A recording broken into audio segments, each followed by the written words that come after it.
The story starts with Takeru Kamishiro forcing himself through the same tiresome commute, heading toward the same hopeless job, trapped in the monotony of his colorless, empty life.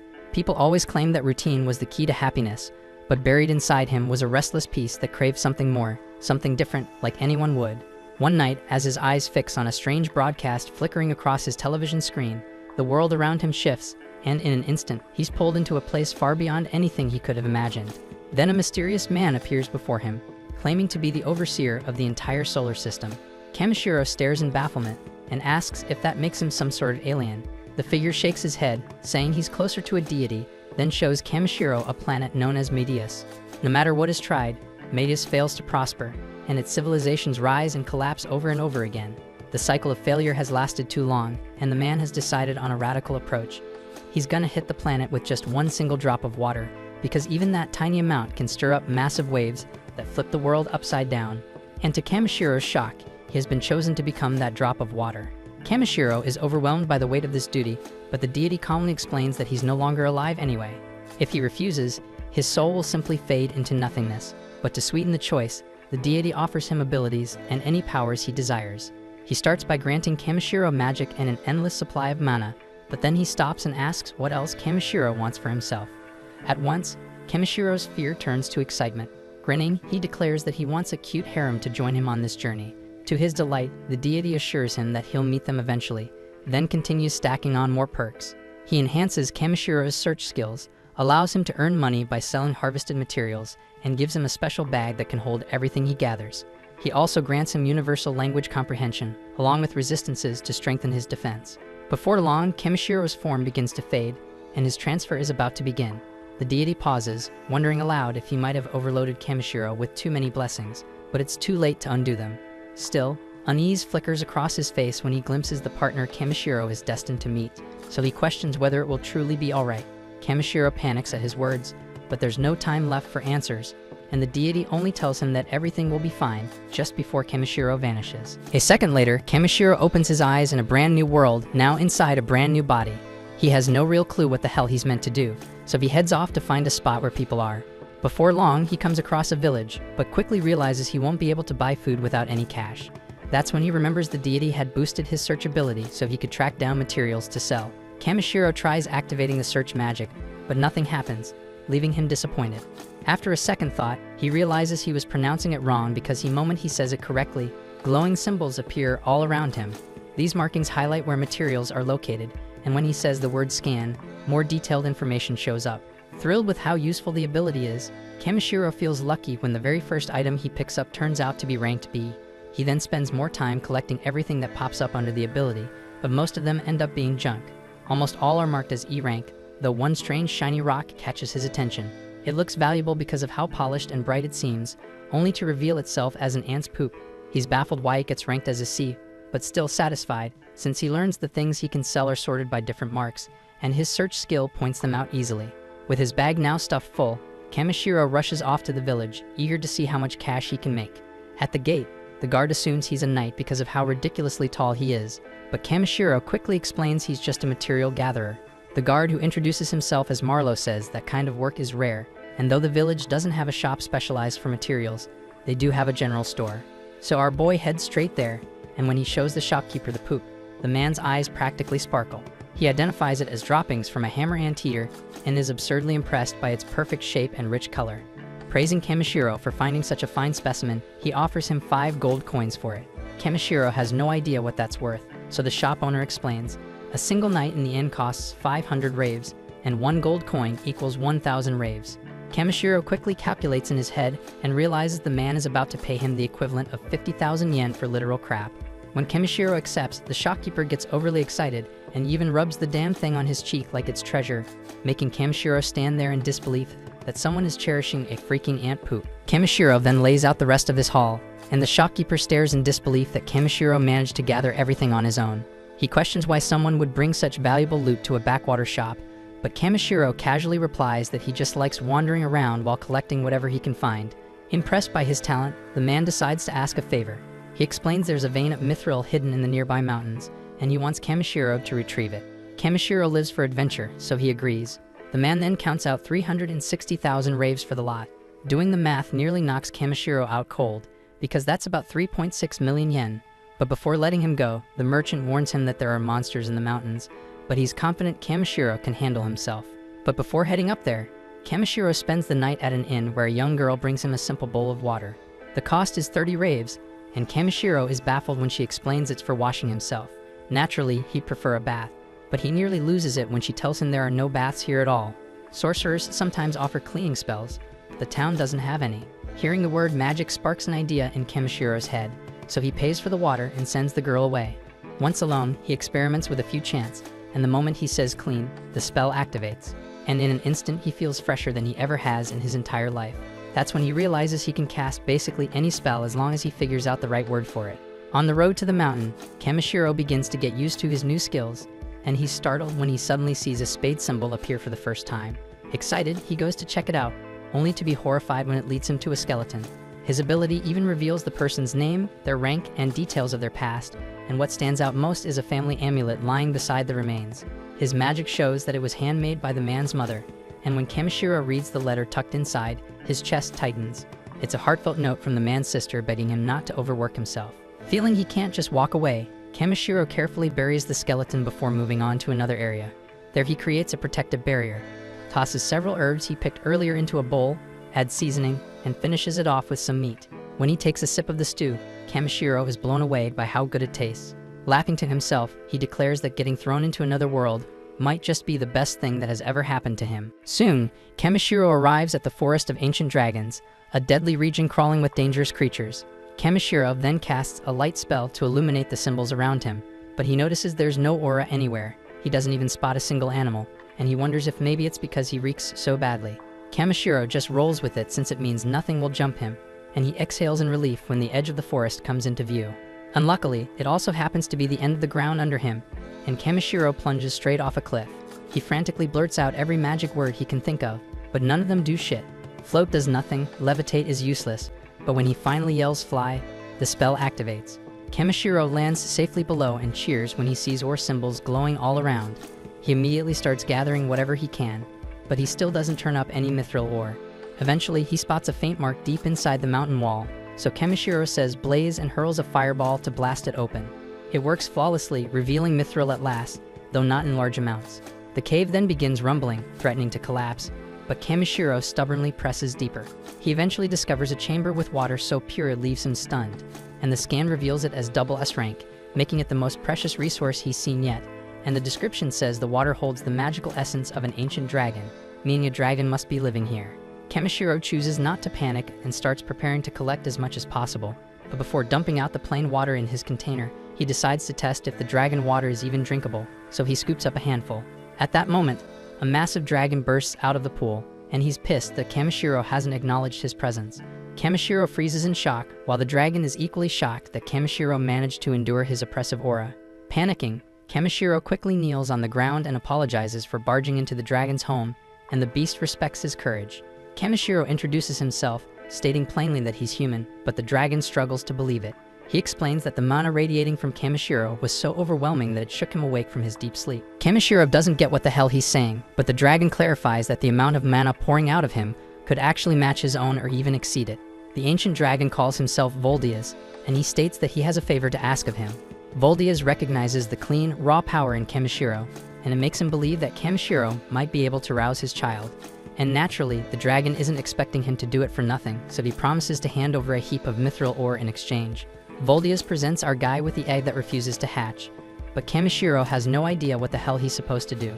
So Voldias tells him to channel his mana into it the same way he produced his light. Kamishiro then speaks the word heat to warm it, but he panics when a freaking massive force erupts all around him. Something is obviously off, but Voldias bursts into laughter. Kamishiro's body begins to be dragged into the egg, and he thinks about how he only just reached this world, and he was hoping to see more of it before he died. Moments after, Kamishiro ends up in a weird place, and a voice calls him reckless. Kamishiro wonders if this is the deity from before, but realizes it's someone else. This man says that he has been tinkering with this planet for tens of thousands of years, but it only took Kamishiro one day to cause a massive ripple, and he isn't happy about that. Kamishiro has no idea what this man is even getting at, but the man simply casts him away. Kamishiro is bewildered when he returns to the world, but relieved when he sees that he managed to make the egg hatch. Voldias asks Kamishiro to name the newborn, but Kamishiro isn't sure if he should. Voldius says it's fine because the child already has its true name, and he only wants Kamishiro to give him his everyday name. Kamishiro agrees to it and christens the baby dragon Bee for Black. Then Voldius tells Bee to roam the wide world as much as he desires, and the hatchling immediately joins Kamishiro's party. Kamishiro notes that the little guy was just born, and questions whether it's smart for Voldius to let him leave with a stranger like him. But Voldius isn't concerned, and he points out that Kamishiro is stronger than he is, and he feels safe in trusting his child in his care. Voldius then delivers Kamishiro's reward by firing a beam at his magic bag, then bids him farewell. Kamishiro then formally asks Bee if he will come with him on his gathering journey, and the tiny dragon chirps his agreement. Kamishiro couldn't be happier, but before setting off, he takes a moment to use magic to clean up his new partner, because the funky little dragon stinks like hell. Afterward, Kamishiro starts heading to the surface, taking Bee with him for his first taste of the world above. With nightfall making forest travel dangerous, and his stomach already rumbling, Kamishiro chooses to set up camp and wait it out until sunrise. Inside Kamishiro's item box, we find that he's carrying a stash of double S-ranked elemental water. This isn't just ordinary water. It's saturated with magical essence drawn directly from an ancient dragon's overflowing power, so it's crucial for raising a young dragon like Bee. In fact, Kamishiro's stash is linked directly to the underground lake, thanks to Voldius, so he tells Bee to drink as much as he likes because they've got an unlimited supply, and Kamishiro wants the little guy to grow up strong and healthy. Bee then insists Kamishiro take a sip too, and when he does, he's amazed by the water's clarity and purity. Before night fully sets in, Kamishiro uses a few enchanted stones to form a protective barrier around their site. According to a book he picked up from Jerome's shop, these stones are highly valuable, but thanks to the divine blessings he received, Kamishiro can produce them without much trouble. Curious about how they work, he uses one to ignite a fire and starts preparing dinner. He then seasons a cut of meat with care and throws together a hearty stew. It's only his second attempt at cooking this dish, but it tastes so good he feels like he could eat it every day. Bee can't stop staring at the bubbling pot, clearly mesmerized by the aroma, so Kamishiro serves him a portion and warns him to wait because it's still hot. But the impatient hatchling dives right in and ends up burning his tongue. Acting like a proper guardian, Kamishiro cools it down first, and this time Bee is able to enjoy every bite. With a full belly, Bee winds down peacefully, and Kamishiro feels relieved knowing he can eat solid food too, because it means he won't be surviving on water alone, and Kamishiro can start trying new recipes for them to enjoy together. Kamishiro then wonders if Bee misses his father, but Bee responds by gently hugging him. Kamishiro gets the message that it doesn't matter where they are, as long as they're together. The little dragon's affection is enough to make anyone melt, and Kamishiro finds it hard to believe that something so small is classified as a B-rank threat. And that's not even mentioning Bee's wild skills and stats. Still, Kamishiro's not too focused on that because what matters is that Bee is still a child, and children need direction and care. Switching into full parent mode, Kamishiro gently reminds Bee that even if he's stronger, that doesn't give him a free pass to act recklessly. He also mentions that Voldius would definitely be upset if anything happened to him, but Bee is already fast asleep. The following day, Kamishiro climbs his way back up the cliff he originally fell from and arrives at the same forest as before. This time, however, the place looks far less eerie than it did last night, leaving him puzzled over what might have changed while they slept. He shrugs it off, figuring it must be one of those strange enchanted forests, and makes his way back inside. Now seems like the perfect moment to do a little resource hunting, so Kamishiro reminds himself to look for materials around rank C. Activating his detection skill, he scans the area and sees glowing symbols appear above several items nearby, and he collects plenty of intriguing materials. Right then, Bee suddenly rushes over behind him, visibly shaken. Kamishiro triggers his scan again, but this time he tunes the ability toward locating hostile creatures. This exposes at least 7 foes in the vicinity, which is vastly different from the last time he was in the forest, when there were none. Back then, Kamishiro figured his stench had been keeping things away, so now he assumes the scent must have faded. But regardless, they're in danger, and Kamishiro decides that clearing out monsters won't be a bad thing. It'll be good training, and there's always the chance they drop something useful. Right then, things escalate as a massive rock falcon swoops in from behind. It's listed as a C-ranked beast, but Kamishiro doesn't feel even slightly intimidated, and it actually looks pretty adorable compared to the nightmare that was Voldia's. His ability shows a readout on the bird, and apparently its meat is incredibly fatty and sweet. That instantly grabs his attention because in Kamishiro's eyes, the creature just transformed into a giant walking ingredient. Wasting no time, Kamishiro throws up a protective barrier around himself and Bee, then conjures a barrage of ice lances. While he doesn't enjoy taking lives, he tells himself that if it's for survival, he has no choice. With that resolve, he fires the projectiles, piercing the bird with precision and celebrates fresh, high-quality meat secured. B nervously warns that the rest of the monsters have shown up, but Kamishiro only sees them as bonus ingredients. Before the beasts can strike, he chants quick to boost his speed and reduction to lighten his frame. Launching into the air to avoid the first attack, Kamishiro coats both arms and legs in a hardening spell and slams down onto one of the monsters. His punches carry far more force than he expected after being reinforced, and his kicks are quite effective too, as he smashes another wolf. Kamishiro is pleased with this new tall frame of his because kicks are far more effective with his extra long legs. After mowing through the rest of the pack, he pauses for a breather and begins collecting the mountain of premium meat he just earned. After collecting the materials, Kamishiro notices more monsters starting to close in from the distance. Realizing that pushing forward through constant combat isn't realistic, he pauses to think of a way out. B, overhearing his concern, flaps over and attempts to carry them both away, but it's not exactly easy. Kamishiro suggests trying a different tactic, but the determined hatchling refuses to give up and starts lifting his human companion with all his strength. Kamishiro is genuinely impressed by B's power and decides to help by casting a reduction spell on himself to make his body lighter. The result is a bit too effective, and the two end up soaring high into the sky. While calmly floating upward, Kamishiro tells B they're gaining too much altitude. In response, B lets go, causing Kamishiro to scream as he free falls toward the ground. But thankfully, B catches him just in time before he hits the earth, and Kamishiro is just relieved they both made it out safely. A quick glance at the map confirms they've traveled quite a long way, and he thanks B for his effort in getting them away from danger. Kamishiro reminds him that he's only human, so maybe next time the dragon should take it a bit easier, but B clearly doesn't understand what the fuss is about. Kamishiro brushes it off and says it's fine, then adds that he'll be depending on B again when the time comes. Delighted by the compliment, B squeezes Kamishiro in a hug so strong it nearly crushes him. As they continue walking, Kamishiro comments that the village is still several days away. B, however, seems far more interested in a stick Kamishiro has in his hand. It's just a branch he picked up earlier, but when Kamishiro scans it with his ability, it's revealed to be from Yggdrasil, the mythical tree of legend and ranked at SS grade. Right then, B seems to get an idea and starts breathing all over the branch. Kamishiro watches in confusion, unsure what the little guy is up to, until suddenly the branch begins to transform into a staff. Apparently, B's breath is saturated with mana, and by enveloping the branch with it, he triggered its hidden potential. Now Kamishiro's left holding a fully formed magical staff, and he's told everyone he's just a low-key material collector, so the thought of being spotted carrying something like this makes him uneasy. It looks awesome, but Kimishiro's not exactly trying to look like some flashy spellcaster. Suddenly, a distant growl echoes through the trees, prompting Kamishiro to warn B to stay close. The sound is intense, so whatever's out there doesn't seem friendly, but instead of backing down, B darts forward, and Kamishiro has no choice but to chase after him. B gestures towards something up ahead, and Kamishiro is startled to discover an elf lying injured on the ground. At first glance, it looks like she might have been attacked by some creature, but the girl quickly clarifies that's not the case. Her stomach lets out an earth-shaking rumble, and Kamishiro realizes this is the terrifying beast he was worried about. She explains that she hasn't had a single bite in 3 days, though what she truly needs is water. Kamishiro hands over the last of his clean drinking supply, and the elf gratefully tells him he's just saved her life. Her hunger isn't going anywhere though, and Kamishiro suddenly remembers the boxed meal the innkeeper packed for him. When he offers it, the elf accepts without hesitation, and Kamishiro quietly notes that she's nothing like the graceful, elegant elves he read about in books. A moment later, he grows concerned when she suddenly stops eating, but it turns out she's just overwhelmed by how good the food tastes. She looks like she's seeing stars, whispering that she's reached heaven, though Kamishiro casually mentions that it's probably just because she was starving. With over-the-top flair, she claims she's been brought back to life by the taste alone. Still, Kamishiro feels something is a little off. They aren't that far from town, and certainly not far enough to completely run out of supplies.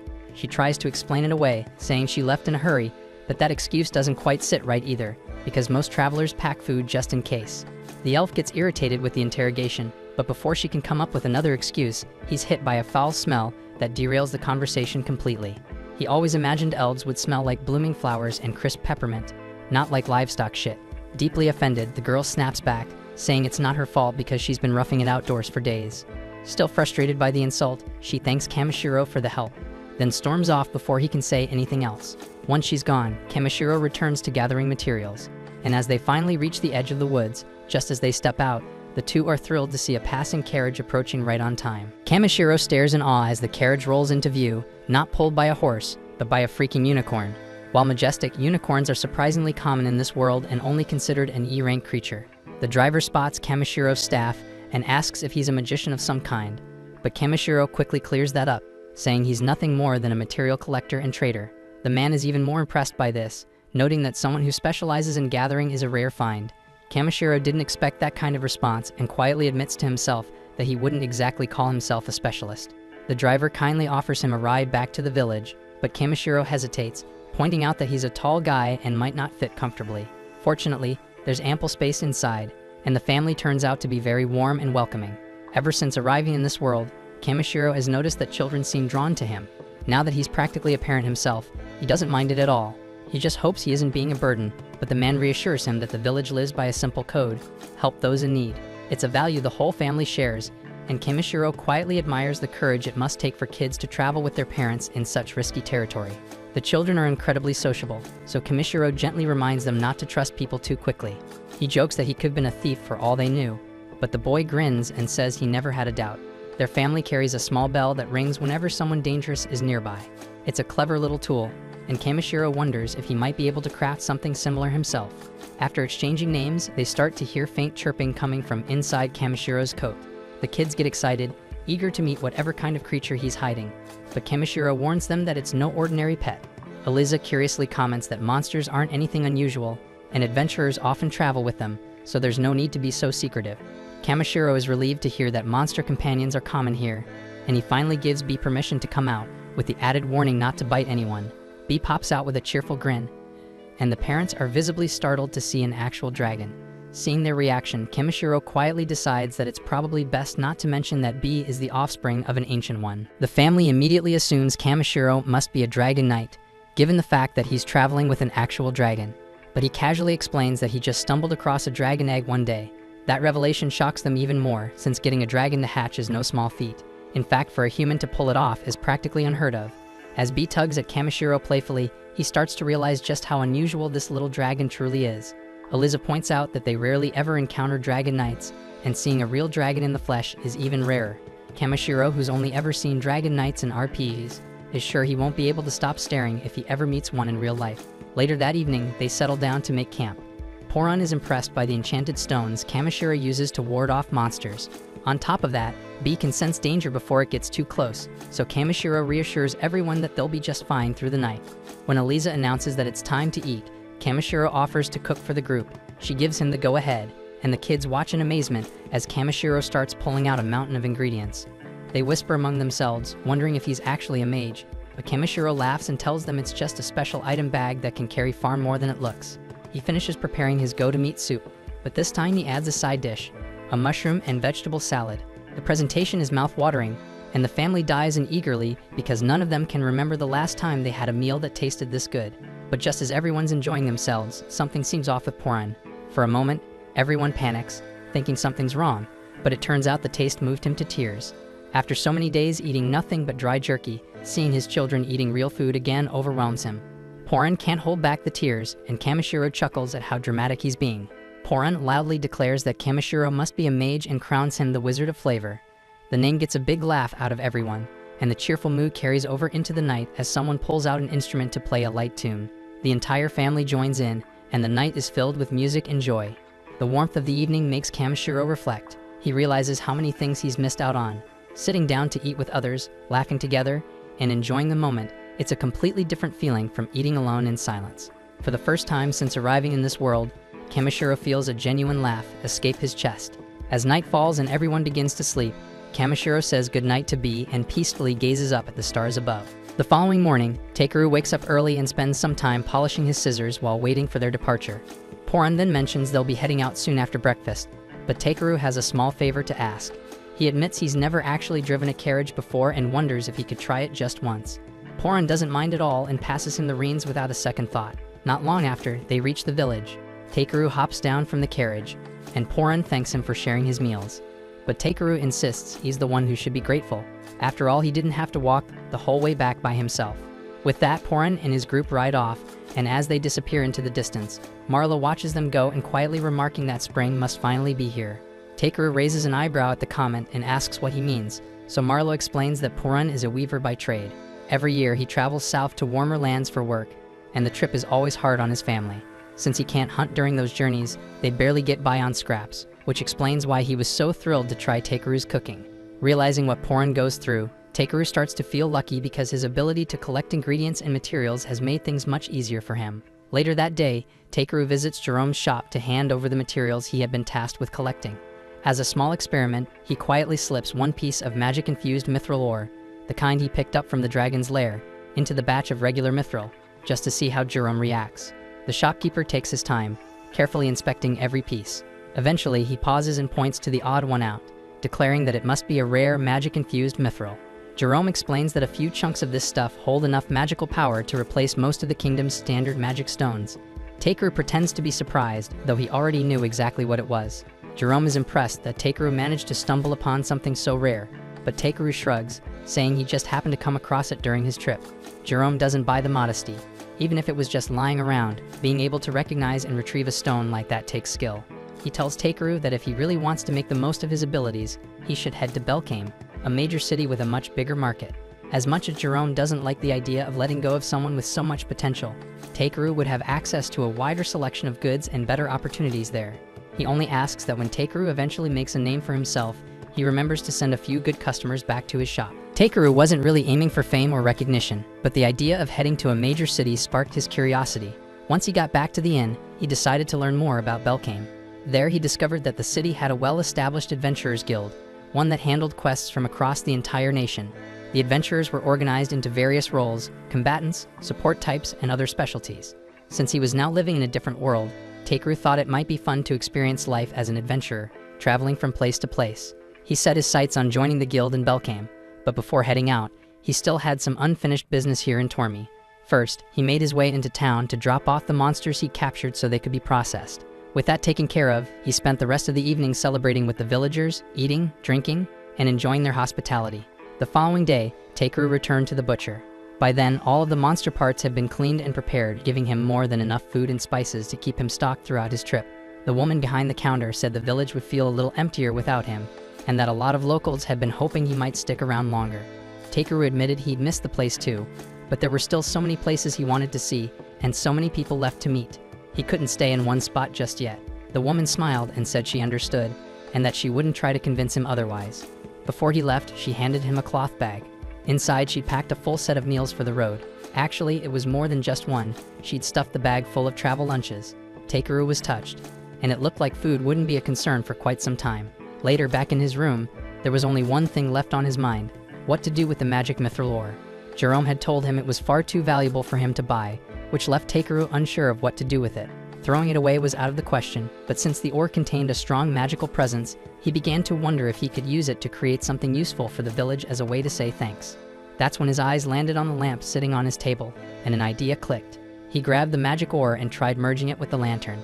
It didn't take long before he figured out the right process, and with a burst of light, he succeeded in crafting a magical item. The following day, just as he was about to leave, the entire village gathered to see him off. Takeru thanked them for all their kindness. As a token of his appreciation, he presented the item he'd made. He explained that it was an enchanted tool designed to generate a protective barrier around the village, one that would repel anyone with harmful intentions. The villagers were stunned by the gesture. While they deeply appreciated it, some of them hesitated, wondering if it was really alright to accept something so rare and priceless. Takeru reassures everyone that it's perfectly fine because he considers it the least he can do to repay their kindness. And also, he wants to make sure the village is still safe and intact if he ever decides to come back for a visit. Jerome, however, can't help but wonder what kind of power source is behind the device. Curious, he opens it up for a closer look, and sure enough, inside is the magic-infused mithril ore, worth a fortune. He's about to object and say they can't possibly accept such a valuable gift, but by the time he turns around, Takeru has already slipped out the gate and disappeared down the road, so it's too late to return it now. As Takeru makes his way toward Belkane, he takes a moment to appreciate the quiet countryside. The breeze is calm, the view is peaceful, but that doesn't last. Up ahead, standing square in the middle of the road, is a giant crab that looks like Mr. Salta. At first, he's a bit taken aback, but once the surprise wears off, Takeru checks Mr. Salta's stats and quickly realizes there's nothing too threatening about it. What really grabs his attention is the line that says it's edible. With a smirk, he decides tonight's dinner is going to be seafood. He casts a body enhancement spell to get ready for combat, but before he can even throw a punch, B zooms past him and lets out a piercing sonic scream that knocks the crab out cold in one hit. Takeru is amazed because he had no idea B had that kind of power. But there's no time to celebrate yet, as two more crabs appear out of nowhere. Thinking he's safe by standing in the center of the road since crabs are supposed to only move sideways, Takeru relaxes. That is, until the crabs charge straight at him. Turns out these ones can move forward just fine, and in seconds, they've flanked him. As the claws close in, B reacts quickly and lifts Takeru into the air. The two crabs crash into each other below, giving him a lucky escape. Takeru thanks B for his fast thinking, but the fight isn't over. The first crab has recovered and lunges forward in a blind charge. Takeru summons his staff and smashes the crab straight into the sky, finishing it off for good. With the danger cleared, it's time to start preparing the meal. Takeru hardens his arm into a blade-like edge and starts cutting off the crab's claws and legs. After a few minutes of work, everything's ready to be boiled. He pulls out an enormous cooking pot and tosses all the crab parts in. He adds water, a generous amount of salt, and lets everything cook for a few hours. When it's finally done, the two of them sit down to eat. The crab meat is delicious, sweet, rich, and perfectly cooked, so Takeru and B devour every bite. From now on, Takeru decides he's going to start hunting and eating as many monsters as he can. If every battle leads to a new kind of meal, then he's all in. After a few days, Takeru and B finally arrive at the gates of Belkame. He stops for a moment, taken aback by the sheer size and grandeur of the city's fortified walls. They're massive and beautifully built and far more impressive than anything he's seen so far. As he approaches, he notices a long line of travelers waiting to be inspected before entry. Takeru joins the line, but before it's his turn, he discreetly casts a spell to mask his magic bag because he figures it wouldn't be a great idea for the guards to find out he's carrying an item with infinite storage. When his name is called, Takeru is led into a separate inspection room by the guards. One of them begins checking through his belongings, while the other asks about the reason for his visit. Takeru replies that he's here to register with the Adventurers Guild. The guard nods, saying that makes sense because Belkame is home to the largest guild on the entire continent. He doesn't think Takeru looks suspicious, but protocol is protocol. So he tells Takeru they'll be running a scan using something called a Varus. Takeru blinks because he's never heard of it before, so he asks how it works. The guard explains that a Varus is a magical tool designed to detect if someone is hiding anything shady. Takeru agrees, and the guard holds out the device, scanning him from head to toe. After a few seconds, the results come in, and nothing out of the ordinary. Feeling curious, Takeru activates his ability and takes a peek at what the guard actually saw. A stat window pops up, showing that Takeru is marked as a magic user, nothing else. That's a relief because none of the powerful skills or blessings he got from the deity showed up, which means his secrets are still safe. The guards give him the all clear, but just before letting him go, one of them stops him with another question. It's not a serious issue, but he's curious why Takeru's stat window shows a blessing of the dragon's tag. Takeru calmly explains that it's probably because of his pet. He calls B out, and the tiny dragon emerges, and both guards are stunned by how adorable she is. Fortunately, there are no regulations against pet dragons in Belkame, so they give him permission to enter the city with her. The only condition is that she needs to wear some kind of tag or mark to show she belongs to him, in case something happens. Takeru didn't bring a collar, but then he remembers the lucky charm he received from Porin's kids a few days ago. He pulls it from his bag and carefully ties it around B's tail, and the guard nods in approval that it'll work. They mention that they'll still need to submit a formal notice to the mayor's office about a dragon being registered in the city, but that's their job, and Takeru doesn't need to worry about it. After returning his bag, they point him down the main road and tell him that if he keeps going straight, he'll eventually reach the Adventurers Guild. As Takeru steps into the city for the first time, he's blown away by how lively and beautiful it is, far beyond what he expected. Just then, B points her tiny claw toward a large building at the end of the main street. Judging by its size and design, it's definitely the Adventurers Guild. Without hesitation, Takeru heads over and steps inside for a look around. Not long after, a woman named Ariana walks up and greets him warmly, welcoming him to the Adventurers Guild Europa. They're always happy to welcome new members, so she invites him over to the front desk to begin the registration process. She hands him a form and asks him to write down his name and current job. It sounds simple, but for a moment, Takeru pauses and realizes something odd. He still doesn't understand how he can read and speak the language of this world so fluently. After filling everything out, Ariana follows up by asking if he has any experience with combat. Takeru casually mentions that he's taken down a griffin, fought off a bunch of wolves, and even handled a couple of oversized crabs. It all sounds a bit too convenient, and Ariana quietly wonders if he's exaggerating. So she asks if he has any proof. Takeru says he does, but warns her that it's kind of big. Ariana, thinking it's nothing serious, tells him to go ahead. To her absolute horror, Takeru pulls a massive crab from his inventory and drops it right on her desk. The sheer weight of it splinters the wood into pieces. He instantly realizes he might have gone a bit overboard, but in his defense, he did warn her. All the other adventurers quickly gather around to see what's going on. The guild master arrives, asking what the commotion is, so Takeru deadpan replies that he just wanted to show Ariana his crab. The guild master, staring at the ruined desk and giant crustacean, says he can see that, but he's more curious about how Takeru pulled it out so casually, and he suspects an item box. He asks where Takeru got it, and Takeru explains that it was a gift. The guild master activates his own ability to confirm. It's similar to Takeru's scan, but instead of a stat window, he can read a person's aura and judge their intentions. Takeru's aura gives off nothing suspicious, so he decides there's no need for punishment, just an honest mistake. He says they can appraise the crab and offer a payout by the end of the day, but Takeru surprises everyone again by saying he actually plans to eat it later. The entire guild goes silent, stunned by the statement. The crowd grows even larger, so Ariana hurries to wrap things up and suggests they move to the next room. Once they're seated at a different desk, Ariana tells him the crab definitely proved his strength, no doubt about that. She then finishes processing the paperwork and hands him his official guild armband. She admits that someone of his caliber should probably be starting at a much higher rank, but guild rules are strict, and every newcomer starts at F rank. That said, with skills like his, she expects him to move up fast. The next morning, Takeru tracked down the relatives of Beluria, the young man he had found lifeless in the woods, in order to inform them of his passing and return a few of his personal effects. Beluria's family is devastated, especially since they had pleaded with him not to pursue adventuring, but he remained resolute in his decision, believing it was the only way to earn enough to pay for his father's medical treatment. Takeru can see plainly that the man is still severely ill, and burdened by the family's grief, he begins to wonder what he can do to help ease their hardship. Later, he visits the guild to sell a collection of herbs, and the clerk is visibly impressed by the sheer size and quality of the mushrooms and leaves he's brought in. Right then, Ariana shows up looking for Takeru, and it seems he's gained a strong reputation around town lately, as several new job postings have specifically requested him by name. Takeru is glad to know that people hold him in such high regard, but with limited time, he explains to her that he'll only accept a few tasks for now. Following that, Takeru heads to the bathhouse for a long, soothing soak, and a short while later, Clay arrives and takes the spot directly beside him. Takeru is caught off guard by his appearance, since Clay usually doesn't show up around this time. But he mentions that rain's on the way, so he wanted to bathe early. While they're there, Clay brings up a question and asks if Takeru knows how to use healing magic, since there's been talk that he treated a sick man in the slums free of charge not long ago. Takeru confirms it's true, and Clay is genuinely shocked to hear it, considering that most healers ask for a hefty payment. As Takeru reflects on it, he begins to wonder whether the healers who do charge might hold a grudge against him for upsetting their business, but the fact that this is his only concern makes Clay chuckle.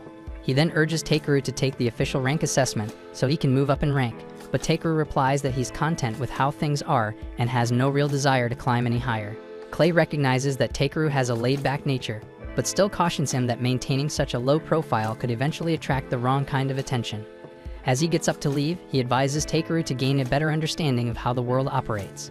Later, Takeru returns to the guild with another batch of herbs, and the clerk sincerely thanks him for his consistent effort, though he once again wishes Takeru would pursue a higher rank, one that would be easily attainable for someone of his skill. Takeru, however, repeats that he's content right where he is and has no plans to rise beyond F rank. Right then, a sudden uproar erupts inside the guild as news breaks that a large horde of goblins has been sighted near the city. The guild master immediately issues a directive for all adventurers ranked D and above to prepare for combat. He then turns to the receptionist and inquires if any A-rank adventurers are available to participate in the operation, but unluckily most have already departed on various missions, leaving only one A-ranker in town, and it's Clay. The guild master breathes a sigh of relief, knowing they'll at least have the support of the Honorable Dragon King, so he instructs Muesli to go and notify Clay of the situation immediately. Takeru watches all of this unfold, and while he could probably wipe out the entire goblin force without breaking a sweat, he's only an F rank, so technically, there's no obligation for him to get involved, and honestly he doesn't care to.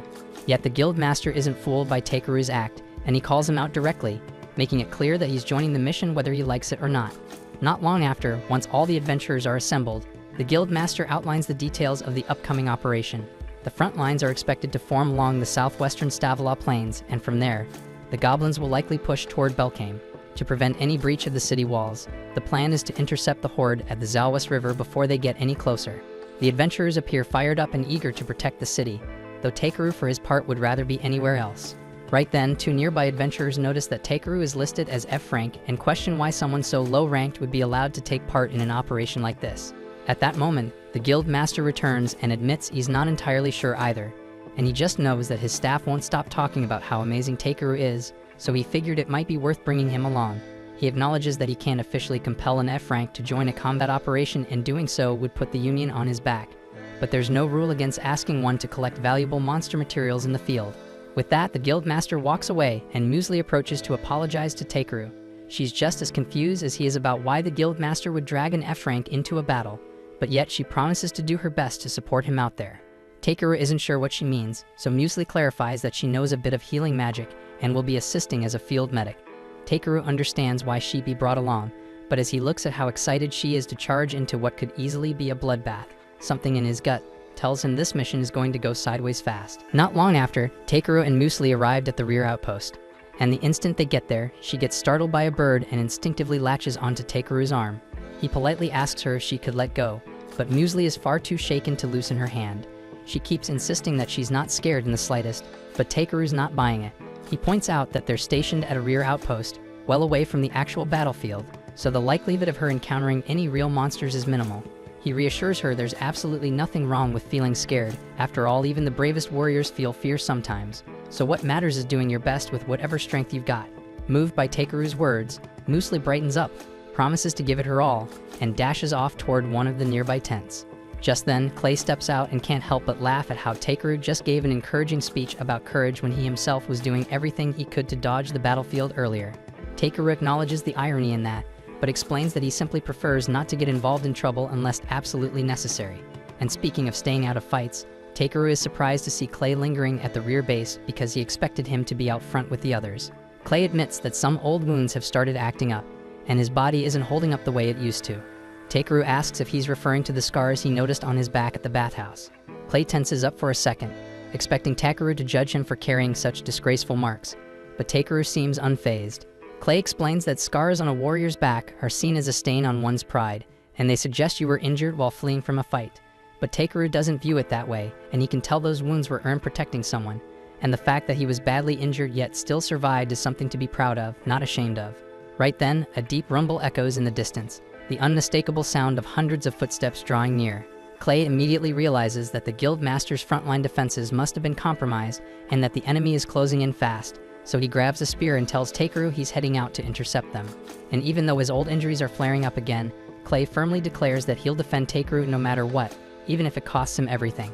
Takeru tries to stop him, insisting it's not necessary, but Clay is already charging into battle. Takeru then glances over at the tent and spots Muesli in the middle of healing a wounded adventurer. Watching her push through her fear and continue helping others, even with the threat of the enemy closing in, makes him feel guilty for trying to take the easy way out. Right then and there, he resolves to do everything in his power to ensure everyone makes it home alive. He casts a protective barrier around the outpost to shield Muesli and the other healers from harm, and then heads out toward the front lines to face the goblins himself. Out on the battlefield, the adventurers are doing everything they can to hold the goblin forces back, but at this pace, it's only a matter of time before the goblins break through and invade the city. Suddenly, Takeru charges onto the field and punches one of the goblins with such force that it gets launched straight into a big rock. It honestly unsettles Takeru to be fighting against humanoid creatures, but he doesn't have time to dwell on the morality of it, so he calls on B to handle the rest.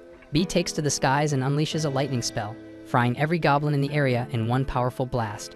With the threat neutralized for now, Takeru rushes over to check on the others and asks what happened. Diego explains that their formation had been holding strong at first, but the situation turned the moment a high-ranking goblin surgeon appeared. From there, everything started falling apart, but luckily Clay arrived just in time and managed to drive the goblin surgeon away. But in the chaos that followed, the group became separated from him, and now they have no idea where he is, or if he's even still alive.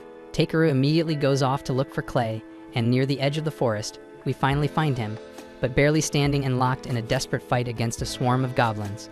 Clay manages to take out a few using his spear, but the pain from his old injuries is flaring up badly, and it eventually brings him to his knees. The goblins seize the opening and rush him from behind. But before they can strike, Takeru arrives just in time and electrocutes them on the spot, saving Clay's life. Clay is stunned to see Takeru and yells at him to leave, insisting that it's far too dangerous to be here.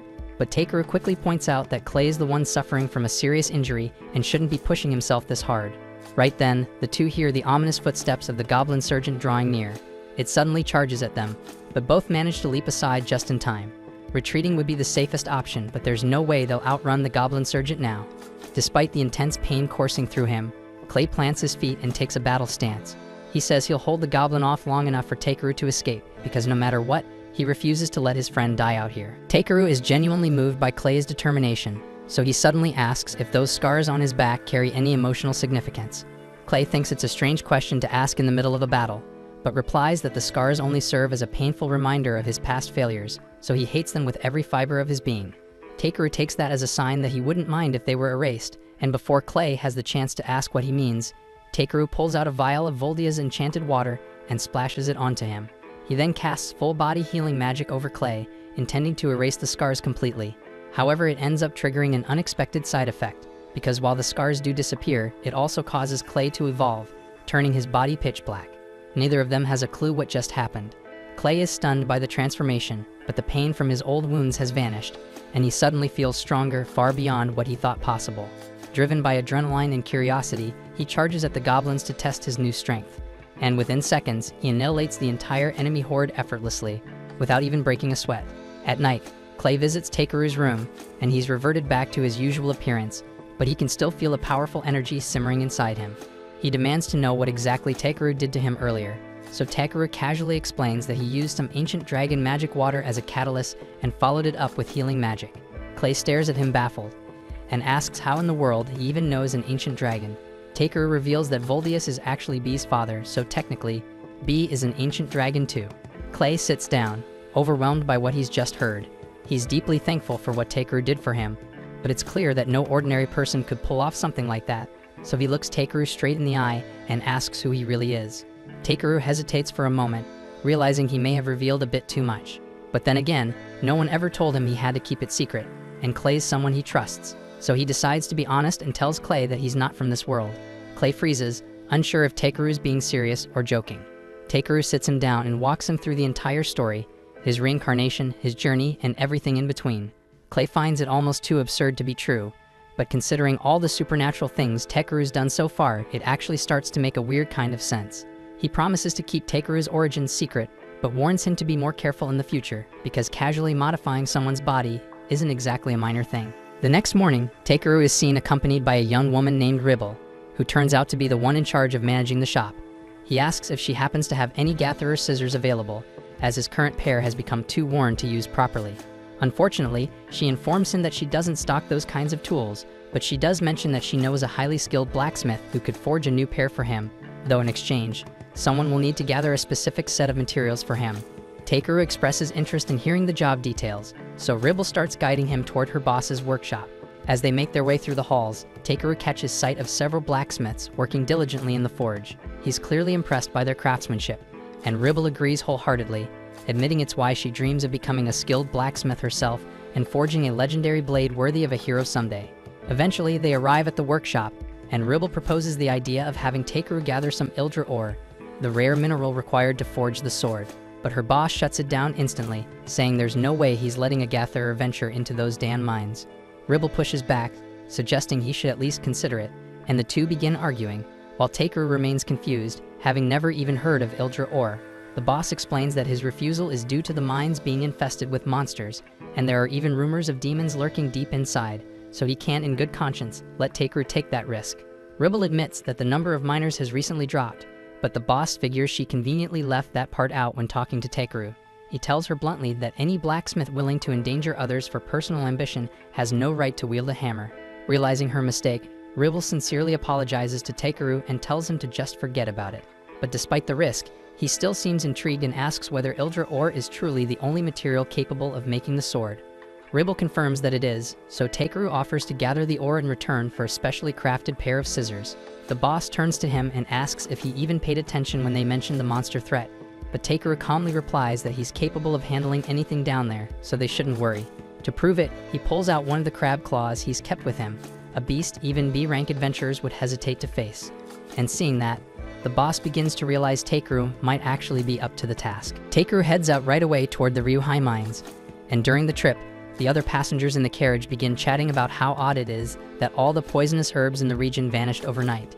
Takeru grows a little uneasy, suspecting he may be the cause for overharvesting, but he quickly brushes the thought aside. A short while later, the carriage drops him off, and he notices he's near a horse farm, so he decides to take a quick look around. While there, he spots the elf girl he encountered earlier, and it looks like she's in the middle of a disagreement with the farm owner. She apparently requested a white horse that could soar through the sky, but the farmer is now showing her a massive raven instead. The farmer explains that in this area the word horse is used more as a general term than a literal one. Basically, anything that can carry cargo qualifies as a horse, whether it's an actual horse or a freaking giant bird. Realizing the misunderstanding was her fault for not being more specific, the elf apologizes for causing a scene. The farmer assures her it's not a big issue, but if what she truly wants is a white Pegasus, then her best bet would be to look in the Dwarven Kingdom. Without any hesitation or preparation, she immediately sets out in that direction. Meanwhile, Takeru resumes his journey, and as he walks through the forest, he notices the area is full of valuable plant ingredients. He even stumbles upon a patch of moongrass and takes a few minutes to collect some. But just as he's about to leave, he hears a familiar low growl coming from nearby. When he goes to investigate, he finds the same elf girl from earlier slumped against a tree, once again on the brink of starvation. He quickly gives her some food and water, which she gratefully accepts. She then extends her hand to thank him with a handshake, but she still reeks terribly, and Takeru decides he's had enough of the Dan stench, so he casts clean on her to freshen her up. She introduces herself as Verita Brolite and sincerely thanks him for helping her now, and for what he did before. Takeru tells her there's no need for thanks and turns to leave, but Brolite stops him, saying she wants to repay his kindness. Takeru explains he didn't help her expecting any reward. Still, in that case, Brolite insists on traveling with him to assist however she can. Though Takeru tries to decline, she won't take no for an answer, so he ultimately lets her tag along. Over the next few hours, Takeru continues collecting herbs from the forest, and Brolite does her best to help, though she mostly ends up gathering a bunch of completely useless stuff, like shit literally. After a while, it comes time to set up camp, so Brolite offers to gather some firewood. Takeru tells her there's no need, as he already has a few fire magic stones he can use instead. But Brolite points out that it's important to leave signs of a real campfire in places like this because it helps let other travelers know the spot is safe to rest. Takeru admits she makes a valid point, so Brolite disappears into the woods, and not long after, she returns carrying a massive log slung over her shoulder. Takeru tells her they can't exactly burn something that large for firewood, but Brolite simply replies that she's not finished yet. Without hesitation, she tosses the log into the air, draws her blades, and slices it into dozens of smaller pieces in a single swift motion. Takeru is genuinely impressed, not just by her technique, but also by the fact that her weapons are A rank, which is a first for him to see up close. Later that night, Takeru prepares a pot of soup, and the moment Brolite tastes it, she's completely stunned because she's never had anything so delicious before. As they enjoy their meal, she asks if he's heading to the Dwarf Kingdom too, so Takeru replies that he's on a mission to gather Ildra ore from the Ryuhai mines located there. And as for Brolite, she explains that she's on a quest to find a white Pegasus because it's her sister's biggest wish to see one, and she's determined to make that happen. That being said, she's just enjoyed another delicious dinner thanks to him, which means her debt has grown even more, and she insists she must repay him. So Takeru asks if he can hire her as a bodyguard, since there's still a lot about adventuring he's unfamiliar with. Brolite gladly accepts, saying she'd be more than happy to protect him. And for the first time, Takeru realizes that when she's not half-starved or collapsing from exhaustion, Brolite actually looks quite beautiful. Unfortunately, he doesn't get much sleep that night because both Bee and Brolite snore incredibly loudly, making it nearly impossible to rest. The next morning, they continue on their journey until they spot the Dwarven Kingdom just across the river. Once they arrive, they head straight to a nearby tavern to enjoy some of the local cuisine. They're served a dish of roasted meat wrapped in jupes, a Dwarven specialty. Takeru tries it and instantly falls in love with the taste, and Brolite agrees it's just as good as her friend described. Curious, Takeru asks what kind of friend she's referring to, and she explains that it was a lizard man she once knew. He laughs, saying what a coincidence that is because he also knows a lizard man, and coincidentally he has been sitting right behind them this entire time. Takeru is caught off guard to see Clay here, and Clay immediately asks why Takeru left town without giving him any prior notice. Takeru proceeds to explain the entire situation, and although Clay understands, he points out that Takeru's current rank is still too low to officially take on a task like gathering Ildra ore from the mines, meaning he won't be able to submit it to the guild for proper evaluation. He then asks if Takeru is at least getting a decent reward for his efforts, and Takeru replies that Grusis has agreed to craft a high-quality pair of scissors for him in return for the ores. Clay is momentarily speechless, clearly thinking that's a lopsided deal, but Takeru insists that a reliable pair of scissors is crucial for any serious gatherer. If Takeru genuinely feels satisfied with that as his only compensation, Clay sees no reason to argue. However, he says he'd like to tag along on the mission. He was already planning to head into the city to get his spear repaired anyway, so he suggests Takeru just consider it a slight detour. But before Takeru has the chance to turn him down, Berlin unexpectedly chimes in, suggesting Clay take on the role of Takeru's bodyguard as well. So it seems like Takeru is now stuck with their company whether he likes it or not. The following day, they make their way to the gates of Vashral, and they're met with a lengthy line outside, so it looks like they'll be waiting quite a bit to get in. That is until Takeru notices Clay speaking with the guards nearby, and a few minutes later, they're waved past the crowd and granted direct entry, thanks to Clay's reputation. Once they're inside the city, one of the guards pulls Clay aside to deliver a message. The king is requesting an audience with him. This completely surprises Takeru because he had no idea Clay was on a first-name basis with the ruler of the Dwarf Kingdom. Clay brushes it off, saying the story is kind of long, but the guard interrupts and says it's actually pretty straightforward. Apparently, Clay once saved them from the Thunder King Zengum, and ever since, he's been celebrated across the kingdom as a hero. Clay, however, insists he didn't actually do much. The dwarves are master craftsmen when it comes to forging weapons, but unfortunately, they weren't able to wield them effectively to defend themselves, which left them vulnerable to being enslaved by a demon. Then one day, Clay just happened to be passing through, and as soon as the demon saw him, it turned and fled without a fight. That moment alone was enough for the dwarves to declare him their savior. They even went as far as erecting a statue in his honor, though apparently sculpting isn't their strong suit, because the final result looks more like a freaking T-Rex than Clay himself. A short time later, Clay and the others make their way to the castle to meet with King Zorwadin. As soon as they arrive, Clay immediately demands to know who thought it was a good idea to make a statue of him that looks like that. Zorwadin replies with a laugh, saying he just thought it looked cool that way.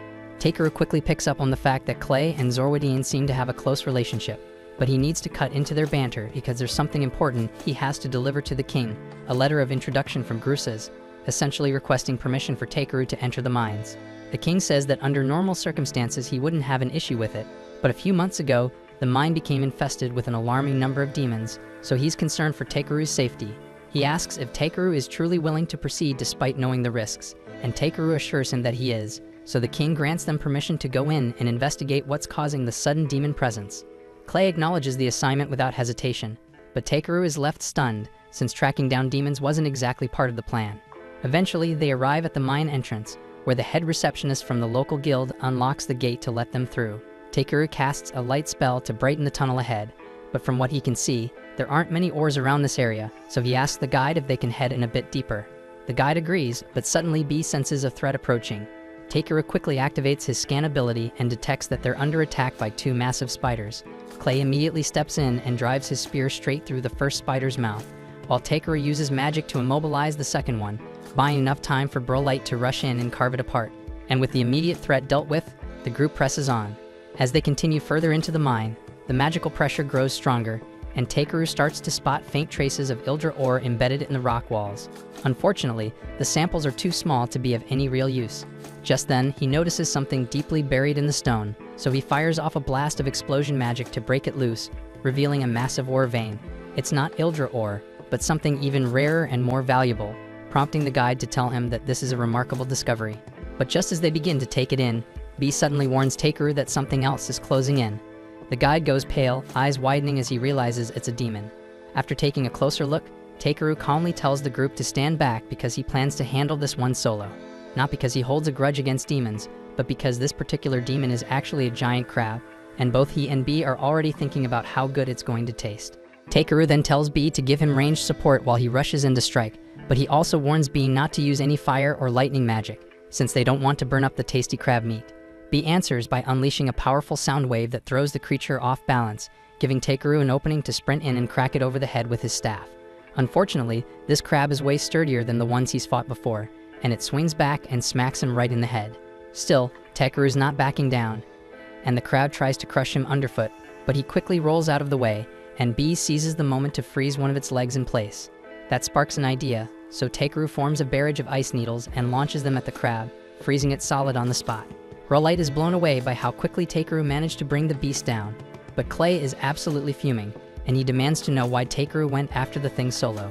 Takeru admits he might have gotten a little ahead of himself, and says he didn't want Clay or Brolight stepping in because if they used their nasty weapons, it might have ruined the meat. Clay is stunned that Takeru actually intends to eat the monster. Still, he sets that aside and reminds Takeru that he's here as his bodyguard, which means it's his job to fight and protect him no matter what. He urges Takeru to start relying on his teammates more often, and even though Takeru had no real trouble dealing with the crab on his own, he acknowledges Clay's point and offers a sincere apology, promising to count on him more in the future. Clay is happy to hear it, and says that if Takeru plans on eating the crab, they'd better get started dragging it out of there. Sometime later, Takeru and the others have moved the crab's body and are now busy mining. They've already cleared out the visible gems, but Takeru thinks there's a decent shot they might uncover a bigger ore vein if they keep digging. The guide accompanying them is beyond grateful, because Takeru didn't just take out the demon that had been terrorizing the mines, he also helped discover a fresh supply of valuable resources, and the guide has no idea how they'll ever repay him. Eventually, Takeru and his group return to the castle to meet with the king, and Zambo takes the lead in reporting their success. The king listens in amazement as Zambo goes over Takeru's achievements, and as proof of the story, Zambo encourages Takeru to show him the crab monster he caught. Takeru checks to make sure he really wants to see it, and once the king nods, he opens his item box and sets the massive crab down right in front of him. The king is stunned by the sheer size of the monster and tells Takeru he definitely deserves a reward for handling it so well. So Takeru asks if he can keep the crab's body as his reward. The king finds the request a little odd, but he has no objections and happily agrees. After some time, Takeru and the others exit the castle, and both he and B are practically drooling at the thought of the mouth-watering crab feast waiting for them. And above all that, its sturdy shell will make an excellent base material for the pair of scissors Takeru requested earlier, so overall the trip ended up being a big win for him. And things get even better the following morning, when the king has a white Pegasus prepared as a gift for Burlate, since he heard she'd been searching for one. The king also had Clay's spear reforged and upgraded, and he's clearly satisfied with the result. Burlate announces that she needs to head home, as the Pegasus is technically a gift to her sister, and she expresses her heartfelt thanks to Takeru for everything he's done. He tries to brush it off and tells her it was nothing, but she insists that she'll find a way to repay him, even if it takes her a lifetime. Afterwards, Takeru and Clay return to the guild, and Ariana greets them the moment they step through the door. She's relieved to see Takeru back safely, but she's caught off guard when she notices Clay with him, so she immediately asks if the two of them have formed a party. Takeru is about to explain that they just ran into each other by chance, but before he can say a word, Clay cuts in and confidently declares that they have indeed formed a party. Ariana lights up at the news, and before Takeru can correct her, she's already off to inform the guild master. Takeru turns to Clay and asks why he'd say something like that, but Clay shrugs and says there's no harm in it. He knows Takeru's not your average human, and he clearly has a knack for stumbling into all kinds of trouble, so Clay figures someone's gotta be around to keep him in check. As much as Takeru dislikes being cornered into things, he admits to himself that having Clay as a partner might not be so bad after all. The two of them then sit down for a proper chat, and before long, they officially agree to form a party, which they call the Azure Black Brigade. After that, Takeru heads over to the smithy to drop off the materials he gathered. And the moment the shop owner lays eyes on all the raw Ildra Takeru brought in, he's absolutely floored. Takeru begins to worry that something might be off, so he had assumed that bringing pure Ildra would be more valuable than regular Ildra ore, but now he's beginning to doubt himself. He asks if they'll still be able to complete the project using the Ildra he delivered, and both Ribble and Grusas are instantly moved to tears. They never imagined they'd ever get their hands on such an untainted form of Ildra. Takeru feels relieved that they're pleased with what he brought, though he certainly wasn't expecting such an emotional reaction. Once the two finally compose themselves, they turn to Takeru and explain that while they're incredibly grateful, there's simply no way they could afford to pay him for the full value of this much pure Ildra. But Takeru quickly tells them not to worry about money, since what he really wants is a custom-made pair of scissors, forged just for him. And before they get started on that, he asks them to use this Ildra to craft the finest sword they've ever made, one worthy of winning the upcoming swordsmithing contest. About 2 weeks later, Takeru is at the tavern enjoying a cold mug of beer when he's suddenly interrupted by Wade. Wade says someone important is looking for him, and they left behind a letter requesting a meeting. Clay takes one glance at the seal on the envelope and immediately recognizes it as the crest of the House of Lucelovac. Wade goes on to explain that the letter is from the local lord himself, and Takeru doesn't like where this is going, because it already sounds like the kind of headache he'd rather avoid. He starts thinking up excuses to dodge the meeting, but Wade reassures him that, while the man is a noble, he's not the uptight or overbearing type, so there shouldn't be any trouble. Trusting Wade's judgment, Takeru opens the letter to see what it says. Inside is a formal invitation for both Takeru and Clay to visit the Lord's manor so he can personally bestow honors upon them. Clay is caught off guard that his name was included too, but Wade explains that the Lord likely heard the two of them had recently formed a party and decided to invite them as a pair. While the idea of being honored sounds nice on the surface, Takeru has a feeling this whole ceremony is just a convenient excuse to get him to show up. Clay agrees, suggesting that the real reason for the invitation might be B. Since baby dragons are extremely rare, the Lord probably just wants to lay eyes on one. That idea sets Takeru on edge, and he doesn't want to risk someone trying to take B away from him. But Wade assures him that the Lord wouldn't pull anything like that, and more importantly, he doesn't even have the authority to claim someone's pet. Takeru's still a bit uneasy, but after thinking it over, he decides to go, so he and Clay hop into the noble's carriage and head toward the manor for the meeting. As they head toward the manor, Takeru starts to notice that a lot of people are staring, but Clay tells him that's perfectly normal. After all, it's not every day someone gets summoned to the Lord's estate. Takeru asks why that is, and Clay explains that if the Lord chooses to back you, your entire career as an adventurer can shift dramatically for the better, so it's something almost every adventurer dreams about. Once they arrive, Takeru is struck by how massive and elegant the manor is. At the front entrance, they're greeted by Raymond, the head butler of the estate. He politely welcomes them and leads them inside, right past the grand foyer. Takeru spots a line of maids waiting to greet them, and he's genuinely impressed by how polished and coordinated everything seems. As they approach the staircase, a man walks by, but rather than acknowledging their presence, he throws them a dismissive glance and carries on like they're invisible. Takeru brushes it off because he's not easily rattled by rude behavior. But just a moment later, a young girl suddenly darts down the stairs and starts demanding that he hand over B, saying she wants him for herself. Takeru coolly replies that there's no chance of that happening, and the girl looks stunned, like no one's ever told her no before. She begins lecturing him about how dragons are noble creatures and that, as such, only someone like her should be allowed to own one, but she's clearly reciting something she was told to memorize. While she's rambling, Takeru opens her status window and sees that her name is Tiaris, the Lord's daughter. She doesn't strike him as a bad kid, so he kneels down and gently asks her why she believes she deserves B in the first place. Tiaris becomes slightly flustered and admits that Bernard told her all adventurers are beneath nobles, and that if you give them an order, they have no choice but to follow. That explains a lot, and it's clear Bernard has been filling her head with nonsense. But Takeru doesn't have a clue who that guy is. For now, he calmly tells Tiaris that B isn't just a pet, he's part of his family, and there's nothing in the world that would convince him to give him up. When Tiaris hears him say that, something clicks. She finally understands that asking Takeru to give away B is like someone demanding she give up her own family, and she knows she could never do something like that. Curious, Takeru asks why she wanted a dragon so badly in the first place. Tiaris quietly explains that she hoped to show one to her mother, because it's one of her mother's deepest wishes, but just thinking about it fills her with sadness. At that moment, a man approaches, notices the gloomy look on Tiaris's face, and gently asks her what's the matter, baby girl. Tiaris turns toward him and calls him daddy, so Takeru quickly realizes this must be the Lord, and he's honestly taken by surprise, since he'd been imagining some bald, chubby old guy instead. The man gives his name as Belmonent, and once they sit down together for tea with Takeru and Clay, he offers an apology for his daughter's earlier rude attitude. Takeru waves it off and says it's no big deal, and Clay then asks Belmonent why he called them there, so the Lord explains that it concerns his wife Mulateria. He continues, explaining that his wife has been confined to bed for the past 6 months, and that he recently heard stories about Takeru curing a weak, near-death man in a single night, so he began to hope that Takeru might be able to help her using that same power.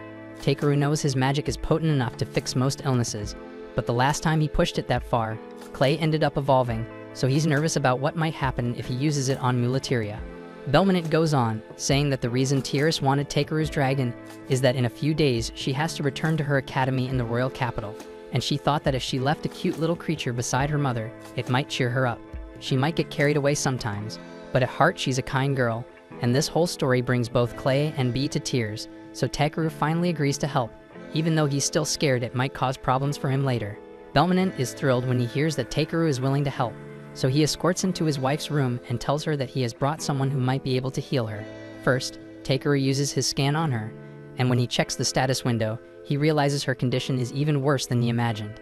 Her status is basically a long list of life-threatening problems. For example, she's suffering from severe cataracts, anemia, kidney poisoning, liver poisoning, and that's only the start. It's honestly a miracle she's even still alive, but he's confident he can cure most of those conditions. Yet there's something in her status called Ivor poisoning, and he's never encountered it before, so he's not sure if his magic can deal with that shit. Even so, he won't know for sure until he tries, so he asks Belmonent if he's willing to entrust his wife's life to him, and both the Lord and Mulateria quietly agree to place their full faith in Takeru's hands. Clay questions if Takeru is thinking of using the same healing technique he used on him before, but Takeru says he can't because it puts way too much strain on the body, and with Mulateria's condition as fragile as it is, there's no way she'd survive that kind of stress, so this time he's going with a different method. But before that, there's something else he needs to take care of, and it's the heavy, suffocating feel of this room. And since every window is sealed shut to protect Mulateria's light-sensitive eyes, that's the first thing he needs to address, so he gently places his hand over her face and starts casting healing magic. Still, he has to be extremely careful because too much power all at once could end up harming her. so he keeps the flow slow and controlled. Once he's finished, he softly asks Muleteria to open her eyes slowly, and as she blinks them open, her expression freezes in disbelief because she can see again. Takeru is relieved, and that means the room doesn't need to stay dark anymore, so he pulls out his staff and uses clean magic to clear away the dust, then opens the windows wide, letting warm sunlight flood in. For the first time in ages, Muleteria can bask in the sun without pain searing her eyes, and it's all thanks to Takeru. Still, as much as he wants to treat her other symptoms, he can't do that just yet. He asks to have a word with Belmonent in private, and Belmonent nods and follows him out. Once they're alone, Takeru tells him straight that his wife is suffering from something called Ivor poisoning, and based on the symptoms, she must have ingested the toxin. Belmonent is about to deny it because there's no way Muleteria would ever eat something so dangerous, but then it hits him that she didn't take it by mistake, and someone's been poisoning her, and the fact that he never caught on makes him feel sick. He asks what he can do to help, but Takeru admits he doesn't know how Ivor toxins function, so he can't treat her. He asks if Belmonent can track down an antidote, but Belmonent says it's not possible because Ivor toxin is a lost poison, ancient and forbidden. And since the knowledge of how to create it vanished long ago, the recipe for the antidote was lost along with it. Still, Belmonent has one lead and pulls out a stack of old record books from the library, and explains that these contain journals and notes from all the lords who came before, so if there's anything left about the Ivor toxin, it might be buried in these texts. The issue is, every book is written in an ancient language that no one's managed to decode for decades, but thanks to Takeru's translation skill, he's able to read them without much effort. The real challenge now is time, since there are far too many volumes to read one by one, and he wishes there were some way to search them by keywords, because it would make things a hell of a lot faster. Right then, he gets a clever idea to tweak his search skill and try using it to locate a book that might have info on the Ivor poison. Technically, if the skill is that adaptable, he probably could just used it to locate the Ivor poison directly, but that thought hadn't crossed his mind until now. He activates the skill, and sure enough, one of the books glows faintly. He flips through it and eventually finds a section with information about the poison. It's the diary of a boy named Pola Pola, who wrote about stumbling upon a field of Ivor flowers near a lake marked by a rock shaped like a horse. That detail catches Clay's attention because he's seen that exact spot during one of his travels to a small village. He pulls out a map, points to the area, and says the village is called Asheth. Belmonent notes that Asheth is located in the Venone region, which lies outside the borders of Lusilvach territory, so that means getting there would take at least 5 days of travel. Takeru hears that and doesn't hesitate and says that he's leaving right away. While the horses are being prepared, Bernard watches from a castle window, a bitter expression clouding his face. Meanwhile, Takeru stands near one of the castle walls, carefully placing a few magic crystals on the ground. Belmonent walks up and asks what he's doing, and Takeru explains that he's just setting up a safeguard, just in case someone decides to target Muleteria while he's away. At that moment, Tiaris comes running over to speak with Takeru, and she wants to apologize for how she acted earlier. He came all this way to help her mother, and she treated him coldly without a reason, so she's ashamed. But Takeru reassures her that what matters is that she recognized her mistake and chose to correct it, and that alone is a rare and valuable trait.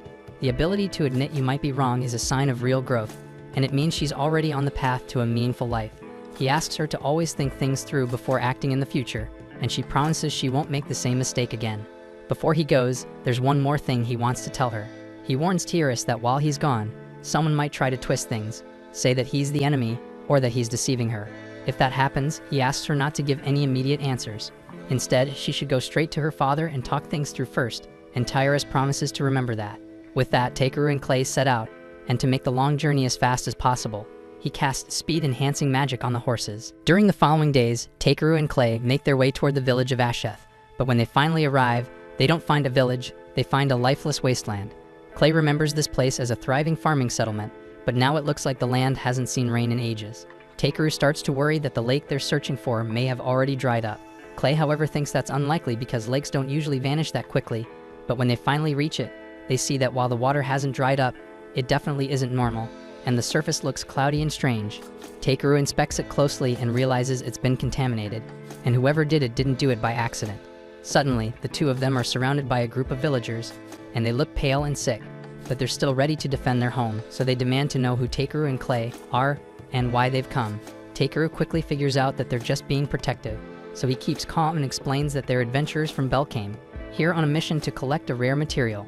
The villagers don't look convinced, so they ask for proof, and in response, Clay shows them his A-rank armband.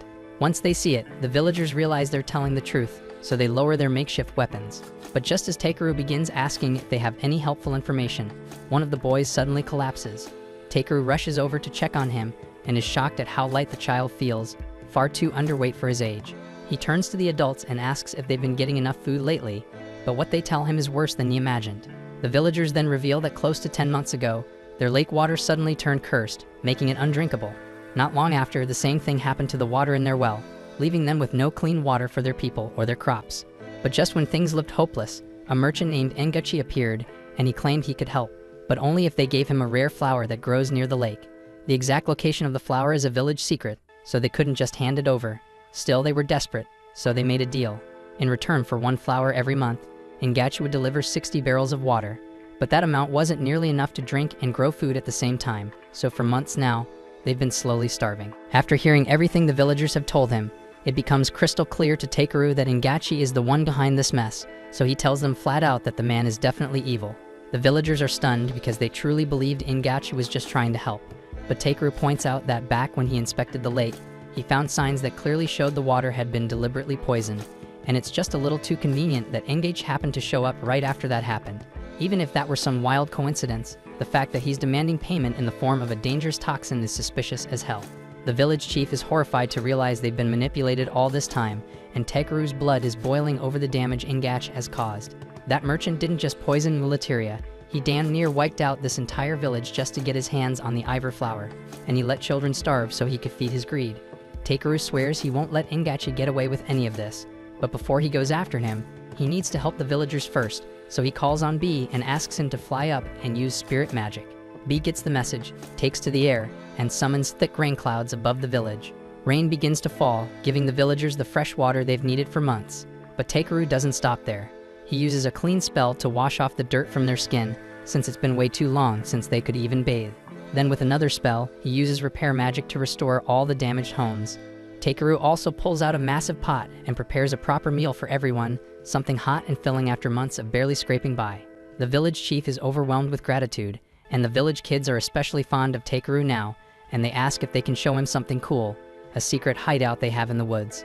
Curious, Takeru goes with them, and they lead him to an old storage house packed with crates of lettuce fruit. He's shocked as there is so much food hidden away while the village is starving, but the kids explain it's way too salty to eat straight, and with no water to rinse or cook it, it's been completely useless to them. Takeru decides to give it a try anyway, and the moment it hits his tongue, his expression shifts. The flavor's intense, but it clicks that this could make for a perfect base for soy sauce. Meanwhile, back at the mansion, a sudden alarm rings through the halls, and the moment Tiaris hears it, she bolts because she knows exactly what that sound means. Before leaving, Takeru placed a special barrier around Mulateria's room, and he said that it would trigger an alarm if anyone approached her with ill intent, which means that someone is trying to kill her mother right now. Once Tiaris reaches her mother's room, she finds Bernard standing by the door, and in that moment, everything clicks. Normally, anyone in this situation wouldn't even wait to hear him out, but Tiaris can't believe Bernard would betray her, so she asks softly but seriously if he really came here to kill her mother. Bernard flat out denies it, but Tiaris reminds him that Takeru's barrier only goes off if it detects malicious intent, which means he had to be planning something dangerous. Bernard tries to gaslight her, claiming she shouldn't believe a word that ignorant adventurer says, accusing Takeru of being nothing more than a greedy con artist, but Tiaris isn't buying it. Her father shows up moments later, and the second he takes in the scene, he knows exactly what's happening. But since Bernard keeps insisting he's innocent, Belmonent decides to give him a fair shot, and he'll put him on trial right here and now. Bernard argues that Takeru must have lied about the barrier's ability to sense hostility, but Belmonent finds that hard to accept, considering how fast Takeru improved Mulateria's condition. So if Bernard really didn't mean any harm, then he should be able to prove it by drinking the same water he meant to give Mulateria. That's when Bernard panics because he knows that water is laced with Iver poison, so the fear written all over his face confirms Belmonent's suspicion. Without hesitation, Belmonent splashes the water in Bernard's face, and Bernard starts screaming, thinking it'll kill him. But Belmonent calmly tells him to stop being dramatic because the water had already been swapped out with clean water. So he's not going to die from poison, but he is going to spend a long time behind bars for what he's done. After Bernard is dragged off, the castle staff search his room and discover a letter. Raymond brings it to Belmonent, and whatever it says leaves him visibly shaken. That same night, Ingash shows up at the village expecting to collect another Iver flower, but the chief is nowhere to be found. He asks one of the locals, and the man tells him that the chief went out with some adventurers. They also learned the truth, that the Iver flowers were being used to manufacture poison, and they've decided they won't be dealing with him anymore. Realizing the villagers are no longer fooled, Ingach abandons the act. If he can't trick them, they'll just burn the whole place down and take what he wants by force. And back at the castle, as Bernard is escorted away to prison, he starts to grin because he knows this is far from over. In the meantime, the village chief leads Takeru and Clay through a hidden tunnel, and they eventually emerge into a secluded clearing where golden ivor flowers bloom in full glory beside a towering statue of a majestic Pegasus. Takeru freezes on the spot, awestruck by the breathtaking scene, and once he's had a moment to take in the statue's beauty, he shifts his attention to the flowers. And after analyzing them closely, he discovers that ivor flowers only grow on the shores of this very lake, said to have been formed from the holy tears of the divine creature called Hafalpner. Curious, Takeru asks the chief about the creature, and the old man explains that Hafalpner is the legendary winged horse who once defended the village from the horrors of the lake demons. Since that day, the villagers have revered it as a guardian spirit, and the story of Hafalpner's tears giving birth to the ivor flowers has been passed down for generations. Takeru, hesitant to touch something so sacred, asks if it's truly okay to take the flowers, but the chief reassures him that as the one who saved their village, Takeru is welcome to take as many as he needs. Relieved, Takeru plucks a single ivor flower, thinking one should be enough to craft the antidote. Then his thoughts drift toward experimenting with the soy sauce fruit, but a sudden scream tears through the peaceful moment. Seconds later, a villager stumbles onto the scene, breathless and panicked, screaming that the village is under attack and already in flames, set ablaze by none other than the merchant Ingach. Without wasting a second, Takeru and Clay lift the chief and the terrified villager onto their backs and bolt toward the village. What they find is pure devastation. Flames raging through every home, smoke choking the skies. Takeru jumps into action, using Bee's powers to extinguish the fire while Clay focuses on getting people to safety. They manage to calm the chaos, but by the time the blaze is gone, the village lies in ashes. A member of the village guard informs Takeru that no lives were lost, which in a moment like this is a miracle. Takeru then asks how it all began, and the guard tells him Ingach showed up demanding the ivor flowers, and knowing they were poisonous, the villagers refused, so Ingach got enraged and ordered his men to burn the village down. Takeru clenches his fists in anger, barely able to contain the fury boiling inside him. Just then, the chief's face twists in panic as he realizes that Gonza, the young boy who had bonded with Takeru, is missing. That's when an elderly woman speaks up, confirming everyone's worst fear. Ingach had snatched Gonza and vanished with him toward the lake, using the fire as a distraction. Takeru's blood boils the second he hears that, and without hesitation, he activates his search skill at full range. He immediately locks onto human presences near a rundown fortress, then tells Clay that Ingach has at least 100 thugs working for him. Clay doesn't flinch and hops onto his unicorn, but the village chief rushes in, trying to stop them both, warning that it's way too risky to take on Ingach head-on. But Takeru brushes off the concern, promising they can handle it, and swears to bring Gonza back safe and sound. Before long, they reach the fortress, and Bee flies off to scout the area. He comes back with news that the bandits are all throwing some kind of party. While Takeru's still working out a plan, Clay's already lost it and transforms into Kaiju 8, pissed beyond reason that these bastards would celebrate after snatching a kid. Takeru gets why he's mad, but tells him to take a breath because if they charge in without a plan, Gonza could get caught in the crossfire. Just then, Takeru gets an idea and casts an invisibility spell on them both. Thanks to that, they slip past 2 plastered guards at the entrance, then knock out another drunk idiot who came stumbling in for more booze.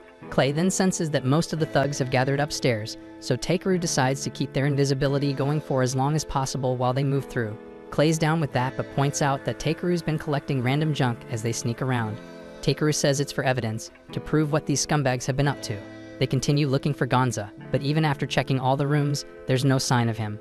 Clay figures it's time they go straight to the source and squeeze the truth out of Ingach himself, and Takeru nods in agreement. They then head to the room where Ingach and his crew are getting drunk, laughing like they own the world. One of the men cracks up, reminiscing about how pathetic the villagers looked while their homes burned. Another complains that they still don't know where the ivor flowers grow, but the third one, who is clearly the loudmouth of the bunch, scoffs and says that's exactly why they took Gonza. He brags that they're almost done with their plan, and once it's complete, they'll jack up the price of ivor poison and rake in the cash. Another thug asks how exactly the price is going to go up, and the arrogant guy smirks and says that once word gets out that not even someone as powerful and rich as Belmonent could save his wife after she was hit with ivor poison, people will see how lethal it really is. That fear will make buyers desperate, and they can charge whatever the hell they want. But before he can run his mouth any further, a glass bottle smashes into the back of his neck, knocking him cold. Turns out it was Ingach who threw it, reminding everyone that this whole operation is supposed to stay under wraps and they need to shut the hell up. Takeru and Clay overhear every word from just outside the room, and Clay grits his teeth, saying he's done holding back his fury. Takeru gives him the go-ahead to go wild, but reminds him not to kill anyone. Then without hesitation, Clay drops the invisibility spell and smashes through the door, causing instant chaos as the bandits scramble in panic. Clay storms the place, dropping thugs left and right with brutal punches, while Engachi completely loses it. He shouts for one of his men to unleash their secret weapon, even though it's still unstable and not fully under control. While Engachi's mind spins, trying to figure out how the hell things flipped so fast, Takeru appears beside him and casually suggests that maybe they should move the kid away from all the madness first. Thinking it's one of his own guys, Engachi blurts out where Gonz is being held, only to spin around and realize no one's there. In that instant, Takeru dashes toward the outhouse guarded by a lone bandit, who's bitterly grumbling about still being stuck on watch duty while everyone else parties. B offers to handle him, and Takeru gives the nod, so the baby dragon zips forward, crashes through the door, and takes the guard out in one hit. Takeru bursts into the outhouse, calling out for Gonza, and the boy answers back right away, his voice shaky. Takeru slams his hand down with a sharp carrot chop, busting open the lock and freeing him. Gonza rushes into his arms, terrified and crying, so Takeru holds him close and tells him they're heading back to the village right away, but the moment he steps outside, he sees bandits screaming and running for their lives. That's when he spots a freaking tentacles rising up past the fortress walls, and immediately knows that it isn't Clay, so he grabs a fleeing bandit and demands to know what's happening. The guy stammers that the lake demon has come back to life and is tearing the place apart. Takeru doesn't fully buy it, but he's not about to take any chances. He tells Gonza to head back on his own, but the kid clings to him, shaking like a leaf. Takeru gets it and tells him to hang on tight, then charges toward the fight with a protective barrier swirling around them both. When he gets there, he sees it clearly. Clay is battling a massive creature that looks like a grotesque sea anemone. Takeru scans it and confirms it's a B-rank monster called the Dark Anemone, summoned directly by Engach. His eyes shift to Engachi, now curled up on the ground, begging anyone to save him. Takeru stares at him, part of him thinking the bastard deserves to be eaten alive. But just as the monster lunges for him, Takeru steps in and throws up a barrier to soften the blow, shielding him from getting ripped apart. Takeru then decides to take Engach into custody and deal with the interrogation later, then tells Clay it's time to leave. Clay is still struggling with the monster, thanks to the swarm of wild tentacles constantly flying at him, so Takeru steps in to turn the tide. He unleashes a powerful ice spell, freezing the Dark Anemone solid where it stands. Clay is impressed, but Takeru reminds him that the job isn't over yet, because they have to crush the monster's brain to kill it for real. And without hesitation, Clay winds up a massive punch and slams it into the monster's face. But instead of finishing it off, the strike triggers its emergency defense system. Its frozen tentacles snap to attention and launch straight at Takeru, who doesn't have time to cast a proper barrier. He manages to block the hit using only his staff, but the impact is brutal, and it sends both him and Gonza flying over the wall. Midair, Takeru wraps his arms around Gonza and throws the boy upward, just high enough for B to swoop in and catch him. Takeru, on the other hand, plummets straight into the poisoned lake, and as he sinks deeper into the water, he realizes this might really be the end for him. He doesn't regret saving Gonza, and he'd do it again in a heartbeat. But there's a quiet sadness in knowing he'll never get to do all the things he wanted to. Just when it seems like it's over, a deity watching from afar decides to intervene, because someone like Takeru, someone making such a positive mark on the world, doesn't deserve to die here. As his mind drifts, Takeru starts randomly thinking about all the food he wanted to make with soy sauce.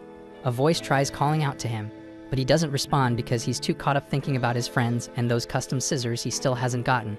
The voice gets more and more annoyed, and when Takeru continues ignoring it, someone finally grabs him and pulls him out of the water.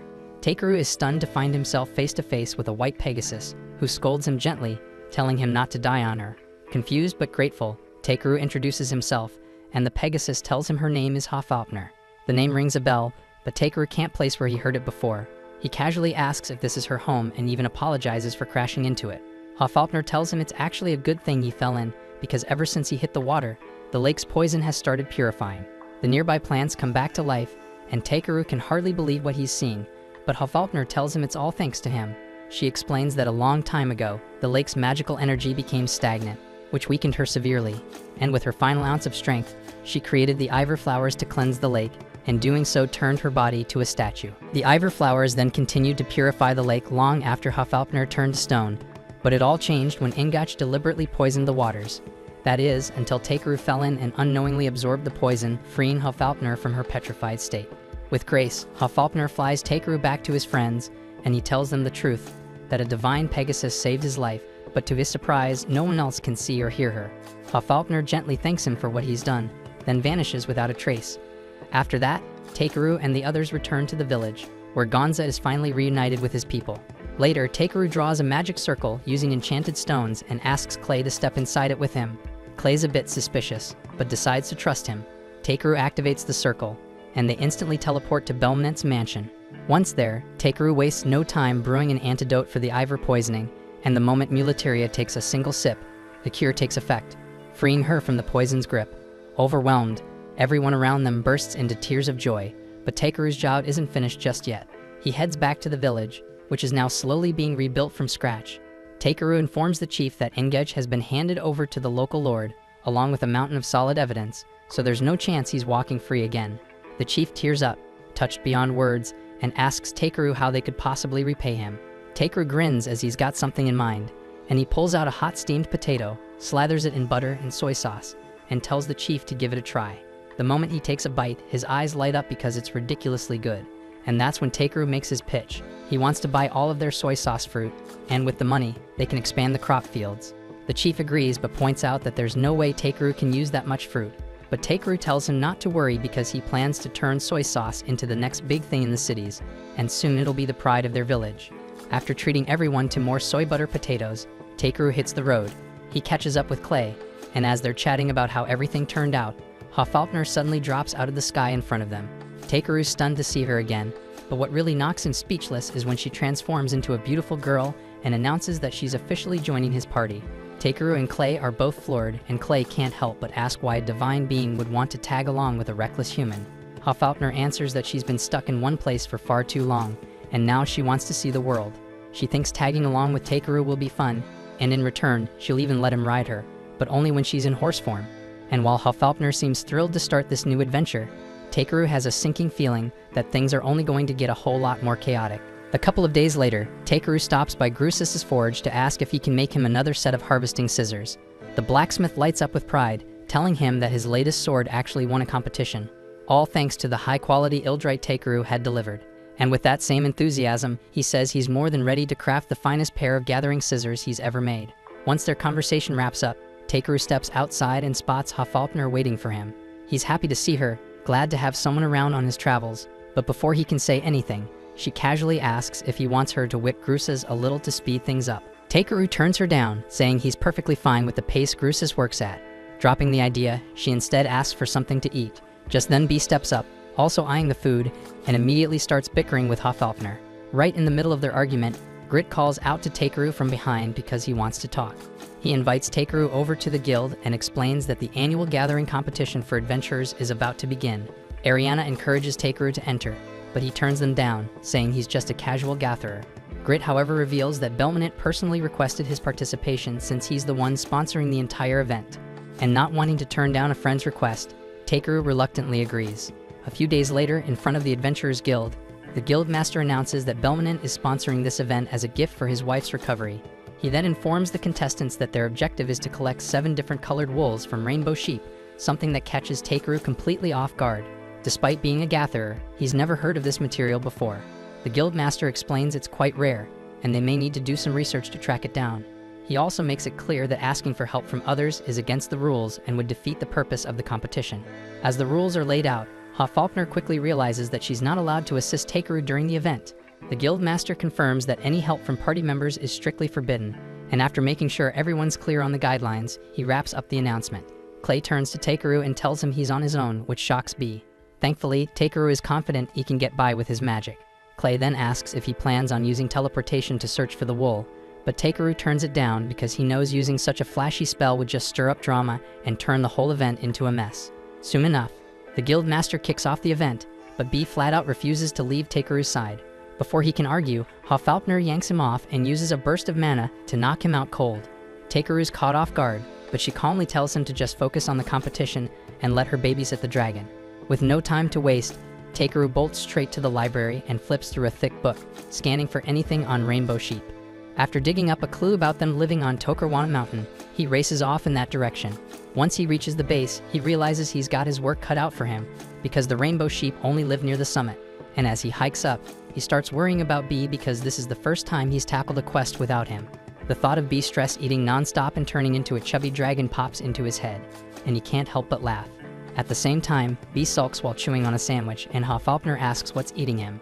She reminds the pouty dragon that Tekeru is covered by a powerful protection barrier, then mutters that she would have been the better mount anyway. That stings B, who's used to being the one Tekeru rides, so he snaps back. Hofalpner jumps in, ready to prove she's faster than him, but Clay quickly stops her, saying everyone already knows she's the fastest around. That little ego boost cheers Hofalpner up, and she settles down, but B's still miffed. Clay throws him a compliment too, praising his flying speed, and that finally puts B at ease. Even though Clay's glad the two beasts aren't bickering anymore, he's sweating bullets because there's no way he can keep handling them alone for much longer without Tekeru. That night, Tekeru winds down with a hot bowl of gyoza before crashing, and the next morning, he finally reaches the top of the mountain and spots a peaceful flock of rainbow sheep grazing across the slope. Knowing how skittish they can be, he wonders how he's gonna get close. Then, out of nowhere, he tries speaking in sheeplish, and to his shock, the entire herd perks up and trots right over. One bright pink sheep hops into his lap, like it's been waiting all day just to be sheared. Amused by how chill it is, Tekeru grabs a comb and gently brushes out a clump of its wool. One by one, the rest of the flock lines up, eager to offer theirs too. And with all 7 colors safely collected, Tekeru packs up and starts the journey back. Along the way, Tekeru spots a majestic dragon soaring calmly around the mountaintop, and he quietly wonders if B might grow up to look just like that someday. After a while, Tekeru finally makes it back home, and the moment he steps inside, B launches at him like a missile, hugging him tight and bawling like Tekeru had just returned from a battlefield. Not long after, the guild master steps up and announces Tekeru as the winner of the event, officially promoting him to FB rank. Tekeru scratches his head, unsure what that rank even means, so the guild master breaks it down. He now qualifies for both adventuring and gathering quests from F all the way up to B rank. Though Tekeru starts to lean towards sticking with gathering, the guild master warns him to be careful with the quality of his work. If he keeps giving people premium materials for cheap, the entire market could take a nosedive. The warning shakes Tekeru a little, but the guild master softens his tone. He says it's not about holding him back, it's about making sure he gets the rewards he deserves. Everyone at the guild is rooting for him, and they don't want to see him get ripped off just because he's too generous for his own good. Hearing that, Tekeru starts wondering if maybe it's time to shoulder more responsibility and help the guild out where he can. Watching him hesitate, Clay tells him to stop overthinking and just accept the rank already, and Hofalpner agrees, saying he's more than earned this. With both of them backing him up, Tekeru finally takes the FB rank ring. As he slips it on, the guild master smiles and says he's counting on Tekeru to be one of the guild's pillars going forward. Suddenly, Ariana bursts into the room, reporting that a forest worm has shown up near the main road. Now officially an adventurer, Tekeru heads out with Clay to deal with it. Once they reach the scene, they wait for the monster to appear, and not long after, the worm rears its massive body out of the ground, towering, armored, and freakishly huge. As they brace for a fight, a voice calls out from atop the beast, and it's someone familiar. It's Brolite, riding the giant worm like it's her personal ride. She happily greets Tekeru and Clay, while B runs up to her in excitement. After giving B a cheerful hello, she hops off the worm to approach Tekeru. But before she gets too close, he instantly blasts her with a clean spell to wipe off whatever stench she brought along. Confused, he asks why she's rolling in with such a massive worm, and she casually explains that she brought it all the way from her homeland as a gift for him to ride. Seeing how filthy the massive worm is, Tekeru casts a cleaning spell on it, but the second the grime vanishes, the beast freaks out and burrows straight back underground. Tekeru sighs and tells Brolite that a monster that size probably isn't the best choice for a mount. She tilts her head and wonders if she should just get him a horse instead, but Hofalpner steps in and says there's no need because he already has her, so Tekeru decides to take Brolite back to the city to talk things through properly. Once they're back in town, Tekeru treats her to a huge meal and fills her in on everything that's happened since he and Clay officially teamed up. As the night goes on, he explains what went down in the village, how he met Hofalpner, and the whole story behind their journey. Hearing it all, Brolite suddenly asks if she can join his party. Tekeru agrees, so Brolite stands tall and flashes her ring with pride, showing off the results of her hard work. Clay's jaw drops when he sees it's an A-rank adventurer ring, and she grins and says she earned it through pure effort. Clay gets fired up, already itching for a sparring match, while Hofalpner calmly notes that Brolite must have a pure soul, because just being near her makes her spirit feel at ease. When Hofalpner suddenly calls her by her secret identity, Brolite quickly shushes her, and Hofalpner promises to keep it quiet. Then Tekeru asks why she came looking for him in the first place, so Brolite reveals that her sister, Ludicera, has run away from their homeland. She explains that Ludicera was their village's priestess, and because of her sacred role, Tradition demanded she marry an elf to give the village strong children. But Ludicura didn't want to tie herself to some random smelly guy, so she ran off. She did say, however, that she'd accept the marriage if someone gave her a beautiful white horse as a gift. But sadly, by the time Burlight finally found one, Ludicura had already disappeared and never came back. The story makes Takeru a bit uncomfortable, but Burlight says with full confidence that he's the perfect person to track her down. She believes his magic makes it a simple task, but Takeru reminds her that if she brings Ludicura back, she'll just end up being forced into a marriage she doesn't want. Burlight assures him that's not her goal at all. She just wants to understand why her sister vanished without a word. Hearing how genuine she sounds, Takeru agrees to help. Then he turns to Clay and Hofalpner, asking if they're in. Without even blinking, both of them nod and say yes. Not long after, Burlight begins leading the group toward the elf village, and along the way Takeru asks for some kind of directions, but she simply tells him they'll know they're close once they find a forest with the right conditions. Takeru finds it hard to believe she can just use any forest as a way home, but Burlight explains that with elven magic, she can manipulate space and create a gateway to her homeland through certain points in the world, and Takeru thinks it sounds oddly similar to his own teleportation spell. That's when Hofalpner offers to get them there in record time, so she shifts into her horse form, and the moment she does, Burlight is instantly smitten. They all hop on and enjoy a smooth ride straight into the heart of the forest. Once they arrive, Burlight casts a summon spell, creating a swirling portal that takes the shape of a small vortex. She tells everyone to place their hands on it and close their eyes, then steps through it herself without hesitation. After she disappears, Clay and Bee calmly approach the portal and step through, but Takeru freezes up, suddenly hesitant.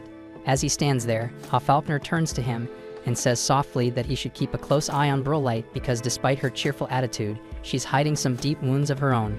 With that, Hofalpner touches the portal and vanishes, leaving Takeru standing alone. After a moment, he finally musters the nerve to press his hand against the vortex, and it pulls him through a spatial tunnel that drops him into a breathtakingly vast elven land. Takeru takes a second to admire the stunning scenery, but his peaceful moment is cut short when the others immediately yell at him for being so late. He looks at them, confused because they all look like they've already been through a rough time. But before he can ask, a volley of arrows comes flying straight at them. Takeru raises a shield spell just in time to deflect the shots, and Burlight quickly tells him not to retaliate because those arrows came from her own people. Moments later, a group of angry elven villagers marches toward them, clearly upset to see Burlight back in their territory. Far beneath the surface, in a dim and echoing cavern, a small squad of elven scouts stumbles upon an ancient stone monument. One of them steps forward and reads the worn inscription aloud, a cryptic prophecy carved deep into the stone, warning that when the noble bloodline of the elves begins to decay, a foreigner will emerge and breathe new life into their fading lands. At the same time, Burlight is locked in a tense standoff with the elven commander, begging him to let Takeru's team join the search for her missing sister. But instead of listening, he snaps, shoving sacred tradition in her face and accusing her of dragging filthy outsiders into their pure, untainted homeland. The insult sends Hofalpner into a rage, so she storms forward, revealing her true identity as a divine beast, and unleashes her fury for the insult to her pride. As storm clouds gather above, she shifts into her celestial horse form and unleashes a surge of lightning on the elves. The blast does nothing but fry their hair into wild new styles, but the message lands, and the elves get horrified and immediately apologize for offending a deity. But despite her anger, Hofalpner's divine power is so overwhelming in this form that the elves can't even hear her voice. The elves, still trembling, ask why such a being would come to their forest. But before Hofalpner can try again, Takeru steps forward to speak on her behalf. But the elves remain wary, clearly still suspicious of humans. To ease the tension, Takeru flashes his adventurer's ring and vouches for Burlight as one of his trusted party members, and the gesture works. After a tense pause, the elves nod and finally agree to escort them to their hidden village. As the group follows the elves through the thick woods, Hofalpner suddenly picks up a strange, foul presence nearby. Not long after, they arrive at a vast lake with an enormous tree rising up from its center. The sight leaves everyone speechless. Before they can go any further, Ludicura instructs them to purify themselves before stepping into the sacred tree. But Takeru and Clay quickly realize something's wrong. The air is thick with toxic mana. Everyone starts to feel sick, so Takeru steps up and casts a full-powered clean spell. The entire area clears out instantly, purging the corrupted mana in a flash. Even Takeru looks stunned by how well it worked, and the elves are left baffled. With the air purified, Burlight begins leading the group up into the great tree. She explains that it's known as Gowan, the heart of their homeland. Only high elves are permitted to guide others up its sacred path, which leaves the group confused until Burlight quietly admits she's a high elf herself. The reveal catches Takeru off guard, so she confesses she kept it hidden because high elves are forbidden from leaving their land. and stepping outside was a betrayal of everything she was born into. Clay points out that high elves are expected to uphold the purity of their ancient bloodline. That makes Takeru wonder if Brolight's decision to leave ever led to any of her relatives getting hurt, but she quickly denies it. Since no one was harmed, he figures it's not that big of a deal. He reminds her that she left for someone she cares about and tells her it's okay if she broke a few rules along the way. Hearing that, Brolight thinks back to her family and starts to believe he might be right. Takeru adds that maybe the rules of the past aren't meant to shake the future, and Clay quietly agrees with him. Right then, Hoffaulkner bluntly says that high elves are just a bunch of self-absorbed snobs who shut themselves off from the rest of the world. That's when Bee suddenly hurries over to Brolight and wraps her in a hug, and the moment hits her, she breaks down and starts crying from all the support around her. Watching her cry, Takeru realizes how heavy it must have been, carrying the shame of breaking her people's laws all this time. Brolight then leads the group deeper inside the massive tree until they reach a door that opens into the palace of the High Elves. As they step inside, a woman named Amber walks out to welcome them. Brolight asks her for a meeting with her brother, and Amber leads them into a quiet chamber. While waiting, the group is served some fresh elven tea, and they relax for a bit until her brother finally shows up. The moment he enters, Brolight dashes to hug him, but he slips to the side to dodge it, clearly trying not to get crushed. Takeru's jaw nearly drops because he wasn't expecting Brolight's older brother to be this small. Brolight introduces him as Arjun Seal, but Takeru struggles just trying to pronounce it. Noticing the awkward pause, Arjun chuckles and tells him to just call him whatever's easier. Takeru settles on R, and Arjun smiles and nods in approval. Then he turns to Hoffaulkner and bows his head, respectfully welcoming her on behalf of all the elven lands. After that, he steps over and shakes Takeru's hand, and Takeru is caught off guard by how delicate and fragile the guy feels. Arjun picks up on it immediately and asks if Takeru is uncomfortable being around someone so short. Trying not to sound rude, Takeru says it's fine, and Arjun laughs it off, saying that no matter how high and mighty high elves act, they're all cursed to be short forever. The sarcastic comment irritates Brolight, and she asks him to quit being so bitter about it. But Arjun shuts her down and says it doesn't matter how she feels. Their bloodline is cursed, plain and simple. The word hits Takeru hard, but Brolight starts sobbing, admitting she's been doing everything in her power to break that curse and free their family from its grip. Arjun gently tells her to calm down, then turns to the group and apologizes for what he calls his younger brother's emotional outburst. Takeru tells him it's no problem, but then pauses because something doesn't add up. Arjun just referred to Brolight as his brother. Confused, Takeru tries to process what he just heard, until Brolight casually explains, with pride in her voice, that even though she's a girl, she also happens to be part boy. The whole group goes completely silent, not saying a word, which only makes Takeru more confused. He looks around, wondering why no one's reacting. That's when Clay speaks up and says it's not a big deal because some lizard men are born with two genders too, so this isn't anything new to him. Arjun sighs, saying Brolight didn't just inherit the strength of their people, but also carried her share of the elven curse. The mention of the curse sparks something in Takeru's mind, and he asks why the mana around the tree feels so thick and heavy.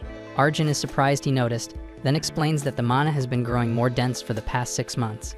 Takeru asks if he can try something to help, and Arjun agrees, leading the group outside to a wide clearing. There, Takeru begins creating a magic stone using his own mana, and Arjun watches, clearly stunned by what he's seen.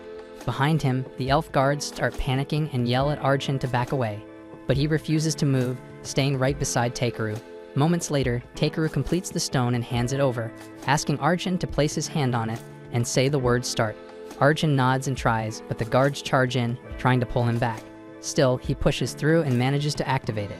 The huge green stone lifts into the air, glowing bright as it spins and begins releasing purified mana into the surroundings. The dense, toxic energy lingering in the atmosphere starts breaking apart and fading. Everyone can suddenly breathe easier, and Takeru smiles, satisfied with the results. Brolight looks over at Arjun, who's quietly staring at the sky, clearly deep in thought. That's when something clicks, and he remembers the ancient prophecy about an outsider who would one day restore their land. Takeru notices his reaction and looks puzzled, so Arjun brings him to the elven shrine. Once there, Takeru glances at the prophecy carved into stone and surprisingly reads the entire thing in one go, leaving Arjun speechless. Seeing the part about the noble bloodline dying out, Takeru starts wondering what it really means. Arjun tells him that it refers to the curse placed on the High Elves, which makes Takeru pause to wonder if he's the outsider the prophecy mentioned. Arjun quietly nods, but Takeru still doubts it because he only purified some polluted air, and he didn't exactly restore their homeland. Even so, he gets the feeling that the prophecy isn't about being born special. It's about coming from a different bloodline entirely. Later, while Takeru relaxes in the bath with Clay and Brolight, he finds his mind stuck on the prophecy. The words keep echoing in his head. and though they haven't even found Berlight's sister yet, he starts to feel that uncovering the meaning behind the prophecy has to take top priority. After they finish up, Berlight steps outside to get some fresh air, and Takeru follows her. He gently asks about the curse on the High Elves, but Berlight doesn't say a word. She just stands there, completely silent. That's when Amber walks up from behind and offers to explain it herself. She tells Takeru that the curse is actually a strange chronic disease that's been spreading rapidly among High Elves. It first began appearing in children's generations ago, but something changed about 50 years back. Since then, the sickness has become much more aggressive, and now it affects their lives in devastating ways. Amber explains that many newborns today don't even make it past their first week. Takeru can't help but wonder what could be causing such devastation, but sadly, Amber has no answers. Her voice cracks as she confesses that her own child didn't survive, and the pain is still fresh. Tears stream down her face as she admits she's terrified that their entire race may be nearing extinction. As Berlight gently pulls Amber in and holds her, Takeru stands quietly, lost in thought, determined to figure out what's really going on. Not long after, Takeru heads to meet the Elven Queen Nalcheria, and the moment she lays eyes on him, she stops and stares. Something about the color of his aura leaves her stunned. Takeru is confused and asks what she's seeing, but Nalcheria keeps analyzing the unusual glow of his mana. Then she spots Bee sitting on his shoulder, and it finally clicks that this boy isn't just strong, he's someone handpicked by a dragon of the old world. Bee proudly hops forward, thrilled to finally be acknowledged, and happily introduces himself to the queen. Nalcheria smiles and thanks Takeru for cleansing the poisoned mana that's been suffocating their homeland. Takeru nods and asks if an earthquake might have struck the region a few months ago, one strong enough to shift the mana. The queen nods, clearly surprised he managed to figure it out. She confirms that an earthquake did occur, and as she speaks, Takeru begins to piece things together, suspecting that this mana surge might have been triggered by the rise of some powerful creature. That's when Arjun steps in and asks what their next move should be. The queen responds by requesting Takeru's help with an important matter, and he agrees without hesitation, but tells her he has one more favor to ask first. The following morning, Takeru gathers the whole group for a private meeting. He then pulls out a magical device that activates a soundproof barrier, making sure that whatever they say stays locked inside. Once the barrier is up, Takeru announces that he's finally uncovered the source behind the so-called Elven curse. He reveals that Amber, Nalcheria, and Arjun are all suffering from inherited genetic conditions. The news stuns everyone, and Takeru turns to Berlight, asking who Amber's husband is. When Berlight reveals that Amber is married to her own twin brother, Takeru immediately puts the pieces together. He explains that the elves aren't actually cursed, and it's inbreeding that's causing these genetic disorders. Because the High Elves have always obsessed over preserving the purity of their bloodline, they ended up marrying close relatives, leading to this mess. As the realization sinks in, Takeru starts rethinking the prophecy. He suspects it wasn't actually about him being the chosen outsider to revive the elves. Instead, he believes the real meaning is that the elves can heal their bloodline simply by marrying outside their own kind and introducing new, healthy genes. When he suggests they start forming marriages with outsiders from other lands, Berlight is stunned by how simple the answer really is. Realizing her people actually have a future now, she breaks down, overwhelmed with relief and joy. But Clay raises a good point. Convincing the elven people to abandon their age-old traditions won't be that easy. Even if the truth is clear, it's not guaranteed they'll accept it. Berlight believes her mother and Arjun will listen without hesitation, but Takeru isn't sure the rest of the elves will be as willing to change. So in the end, he turns to Hafalkner, asking her to be the one to deliver his message along with a warning, since the elves clearly hold her in high regard. Hafalkner raises an eyebrow, wondering why Takeru's so eager to help strangers, as if he's trying to save the entire world for no real reason. But he just shrugs and says he's no saint. He's only doing this because Berlight is his friend, and that's enough. Finally, Hafalkner agrees to help and tells Berlight she'll do whatever it takes to protect her people. Then she looks at Takeru with a smirk and says he owes her a huge reward. He eyes her suspiciously, curious what she's about to ask for. After a pause, Hafalkner grins and says all she wants is 10 buttered potatoes, prompting everyone to burst out laughing at her dramatic demand. Hafalkner then proposes reaching out to River Arena, the guardian of the elves, in hopes that she might offer help to their kind. And wasting no time, she transforms into her horse form and takes to the skies with Bee at her side to begin the search. As the two soar across the elven lands, scanning for any sign of the elusive guardian, Takeru and the others stay behind, waiting patiently on foot. Eventually, Hafalkner returns with Bee and Tao, and Takeru immediately asks if they uncovered anything. She gently shakes her head, explaining that she couldn't sense even the faintest trace of Arena's presence, which makes Berlight start to wonder if the Guardian is intentionally hiding herself from the elves. Clay figures she might be lying low because of the heavy mana filling the air, and Takeru decides it's time to dig up some leads.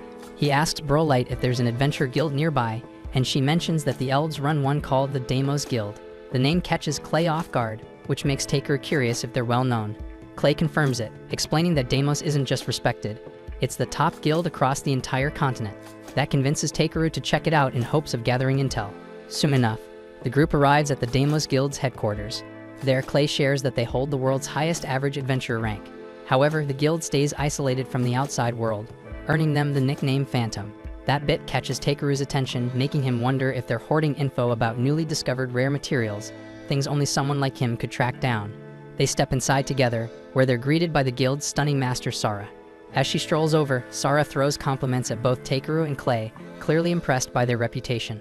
Then she turns to Brolite and starts shamelessly flirting with her, catching the elf completely off guard and sending her into an embarrassed panic. While Sara racks up what could definitely count as a few harassment complaints, Takeru quietly sneaks away to chat with Clay. Clay tells him that despite the strange events unfolding around the Elven lands, the Deimos Guild's request board is still full of basic gathering jobs. Takeru spots one that stands out, a listing for something called cat ear fungus.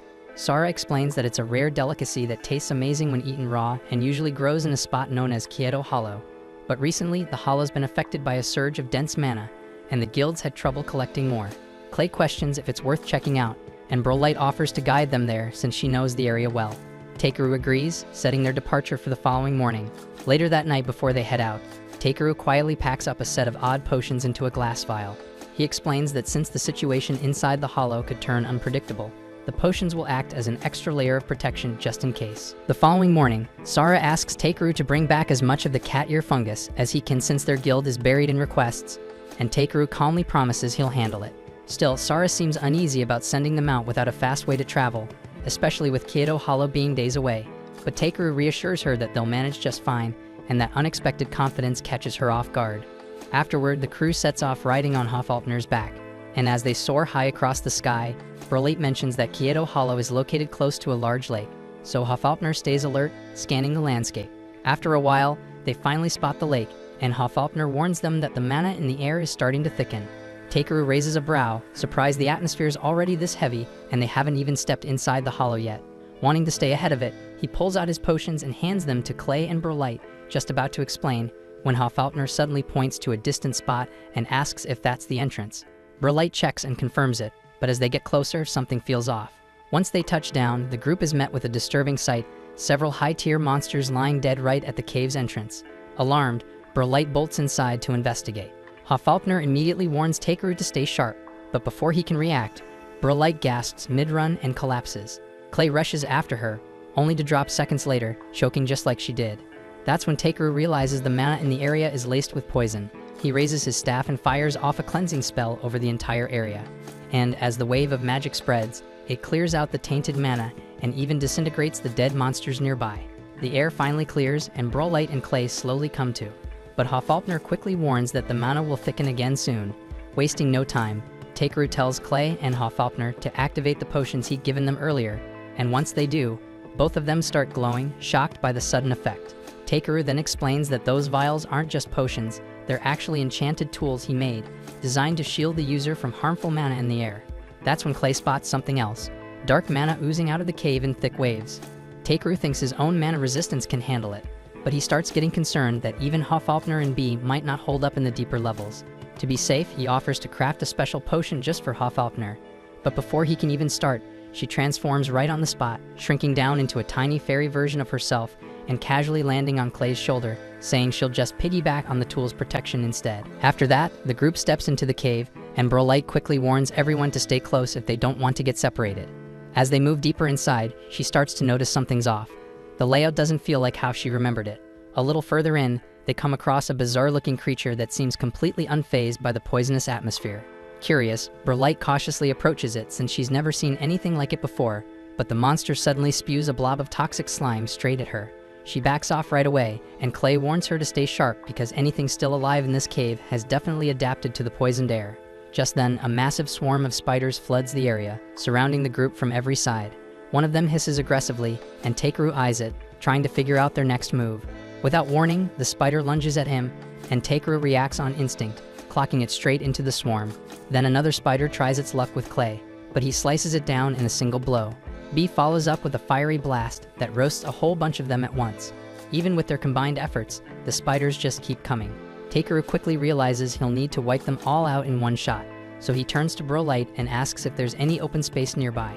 She points ahead, saying there's a wide area just past the spiders, and the group makes a break for it. Eventually, they reach the clearing, but the spiders are already on their trail. Takeru tells everyone to get in close, and as the swarm closes in, he raises his staff and activates a spell called Desperate Barrier. His staff glows bright, and a forceful barrier explodes outward, shredding through the entire spider colony like a wave. The blast is so powerful that it even punches a hole straight through the cave's ceiling. Clay looks around at the splattered spider parts, completely stunned that Takeru's magic could break open solid rock. With the immediate threat gone, the group takes a breather and sits down for a quick lunch. Brolight happily chomps into her sandwich, still amazed that they're able to enjoy a peaceful meal in such a deadly place. Clay credits it all to Takeru, but Takeru just shrugs, saying he only pulled it off because he really wanted to eat. He then asks Brolight how deep the cave actually goes, and she replies that they're only halfway through so far. She adds that there's a hidden altar deeper inside, and Clay wonders if it's somehow tied to the Guardian Arena. But Brolight shakes her head and says the altar's design doesn't resemble anything known to the elves. That makes Takeru wonder if it was built by someone trying to worship a deity, or worse, used to lock away some ancient beast. Once they finish eating, the group presses deeper into the cave. As they move down the path, Clay notices the lack of spiders and points it out. Takeru also finds it strange that there aren't any signs of other creatures either, so Clay admits the silence is unsettling and warns everyone to stay sharp. Then before long, they reach a spacious chamber, and Brolight confirms that this is where the altar lies. Inside the room, they're all surprised to spot massive cat ear fungus sprouting up across the space. Takeru lights up, already thinking about how good those mushrooms would taste in a meal, but as he scans the area, his eyes land on a cracked section of wall. He immediately recalls the tremors from when he awakened that ancient dragon and starts to wonder if the shockwaves from that earthquake have stretched all the way here and damaged the cave system beneath the Elven lands. Suddenly, an intense pressure fills the room. Hofalpner tenses and warns them that a dense cluster of magic is heading toward them fast. Takeru feels the surge in mana, but nothing visible has appeared yet, which makes him uneasy. Clay reminds everyone to stay alert, and Hofalpner announces that the creature is almost on top of them. Right then, a droplet of slime hits Brolight's shoulder. Everyone looks up, and sure enough, a hulking slug is latched onto the ceiling, watching them. Now that it's been spotted, the creature drops down, ready to fight.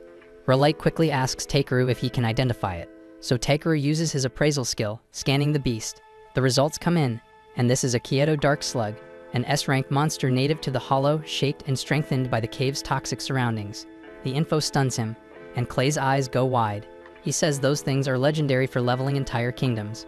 Brolight immediately suggests they retreat, but Takeru refuses. She warns him again that this monster can melt whole nations into sludge, but Takeru says they're not powerless.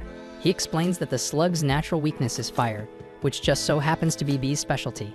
Takeru looks to Clay, who nods and begins shifting into his dragon form. As the transformation completes, he apologizes to Brolight for keeping it a secret.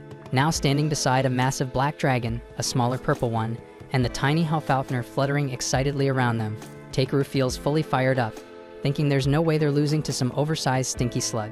With their spirits lifted, Brolight finally agrees to fight by their side. As the giant slug slithers closer, Takeru casts a 3-layer defensive shield across the group. He boosts Brolight with a durability buff and gives B a speed enhancement. And with everything in place, Takeru raises his staff and yells for everyone to go wild. B dives in first, launching a blazing fireball that singes the slug right away. The creature lets out a furious screech and whips its slimy tentacles toward him, trying to snatch him out of the air. While B dodges and keeps it busy, Clay sees a shot and charges forward, thinking it's wide open. But just as he moves in, more tentacles lash out to grab him. Clay glares at the slimy limbs and powers through them, tearing free with raw force alone. He glares at the monster and snarls that it won't be the one to end his life. Drawing his spear, Clay barrels straight into battle. The slug throws more appendages in his path, but Clay slices right through them with ease. For a moment, it looks like he's breaking through, until the creature's severed limbs begin growing back, and Clay's eyes widen in shock. Just then, the slug shoots down B with a precise strike, knocking him out of the sky. Brolight realizes with horror that their attacks aren't doing any real damage. Takeru wonders aloud how the creature is able to track them so accurately without any visible eyes. That's when it clicks that it's sensing them through its antenna, so he shouts to Brolight to go for the antenna. She rushes forward to follow through, but the slug lashes out to stop her.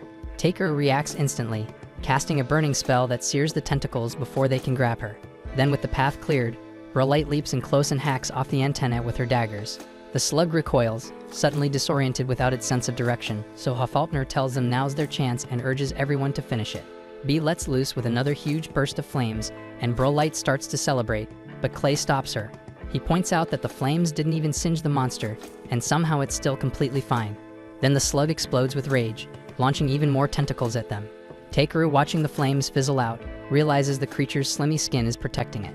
And to break through, he decides to strip away its moisture, so he grabs a special container filled with premium-grade salt and shapes the grains into small salt spheres.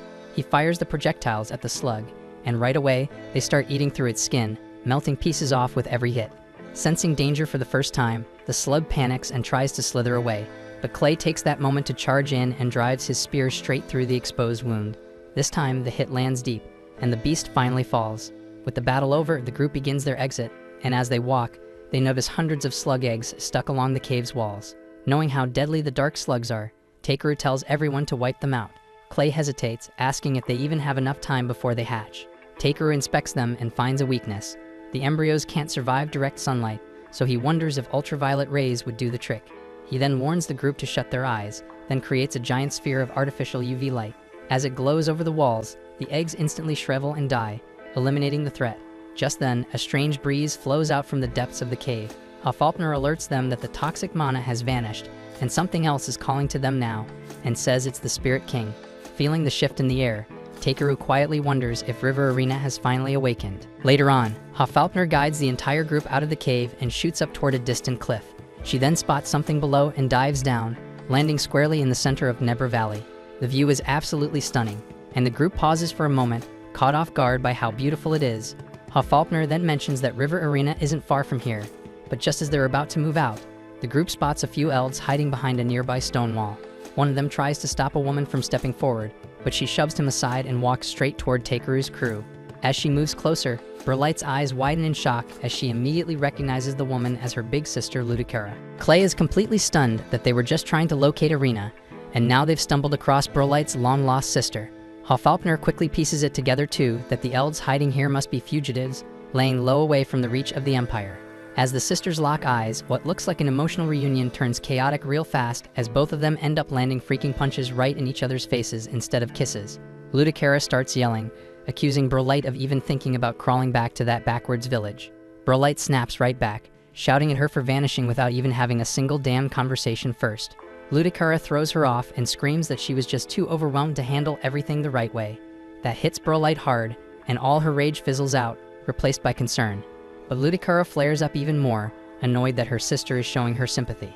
Burlight fires back that it's only natural to worry about her own flesh and blood. Ludicera's heart softens at the words, but she masks it by calling Burlight a dumbass. Now pissed off again, Burlight charges in, and the two start going at it like a couple of wild mutts in a street brawl. Watching the ridiculous scene unfold, Clay glances at Takeru and asks if he's planning to step in, but Takeru just keeps quiet. Hofaltner then casually reminds him it's already midday.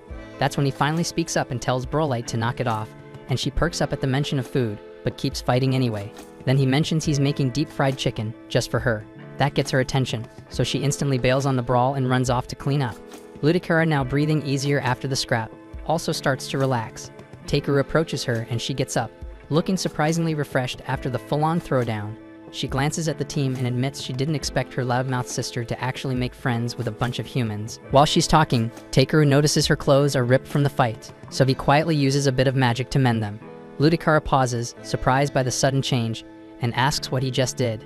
Takeru casually says it was just a bit of magic, but she squints at him suspiciously, because there's something strange about his aura, as it doesn't feel like a regular human's. Hofaltner agrees, pointing out that the divine blessings Takeru received have reshaped his body far beyond normal human limits.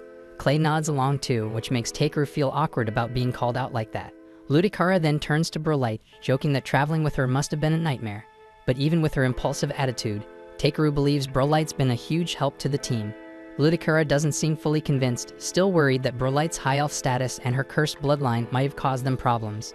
Takeru tells her he doesn't give a damn about titles or blood, and he just sees Burlight as a friend. Surprised, Ludicera smiles at his straightforward answer. Not far away, Burlight's already getting ready for dinner, so the rest of the group joins in to help prepare the meal.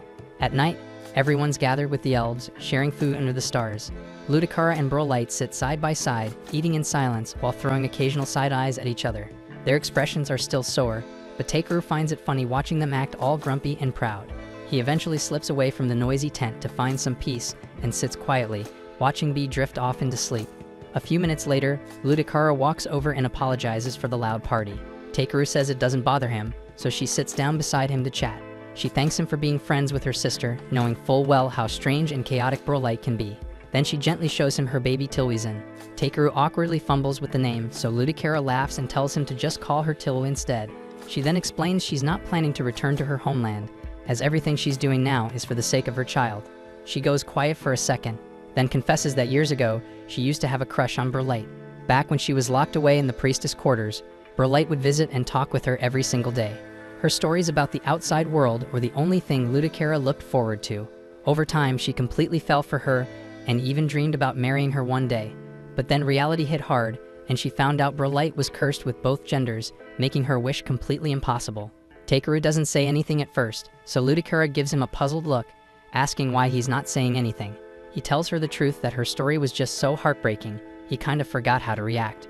Ludicara chuckles at that and thanks him for the honesty. Then, after a moment of silence, Takeru sincerely praises her for pushing through everything and building the life she has now.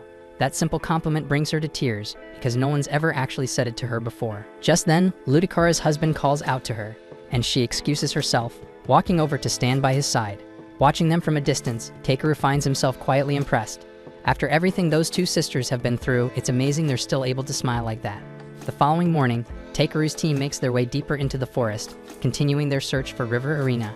As they trek along, Clay wonders aloud if they made a mistake by leaving Brolight behind. Takeru replies that the sisters probably needed time to talk things out, and Clay nods in agreement. He says it's good news that the priestess gave birth to a healthy child, and Takeru hopes the traditional elves will be able to accept that. Out of nowhere, Hofalpner halts mid-step and tells Takeru to turn around. He does and finds himself staring at a chubby goblin who proudly introduces himself as the River Arena. Clay, unable to see the spirit's true form, stands there baffled while Takeru tries to make sense of what he's seeing. Arena then starts rubbing against Takeru, whining about how the elves totally misread the prophecy he gave them. Hofalpner steps up, glaring at Arena and accusing him of running away from his responsibilities and abandoning his people. Arena fires right back, mocking her for turning herself into stone for centuries just to dodge her own duties. While they argue, Clay grows more confused by the second, still unable to perceive what everyone else is seeing. Takeru steps in, trying to de-escalate the tension, but neither of them wants to budge. Finally, he tells Arena to stop being difficult and just return home to fix the mess. After a moment of pouting, Arena agrees and they all head back to the Elven lands with Ludicara's people joining them on the way. Once they reach the Elven palace, Ludicara proudly presents her baby to the court. Her husband stands by her side, clearly nervous, but the prince and queen are overwhelmed with joy to see a newborn from their bloodline in perfect health. Unfortunately, not everyone shares the sentiment. One of the elder elves lashes out, accusing Ludicara of corrupting their traditions and tainting the sacred lineage. Furious, Ludicara fires back, stating that she's finally given birth to a healthy child, something their pure-blooded ideology never managed to accomplish. Still, the old council keeps whining about their so-called noble ancestry. Brolight steps in to defend her sister, and Hofalpner turns to Arena, asking him to put an end to this once and for all. She then casts a spell into the center of the throne room, drawing shocked gasps from the gathered elves. Out of the swirling smoke, Arena materializes, and he wastes no time tearing into the Elder Council. He scolds them for clinging to outdated ideals and completely butchering the meaning behind his original prophecy.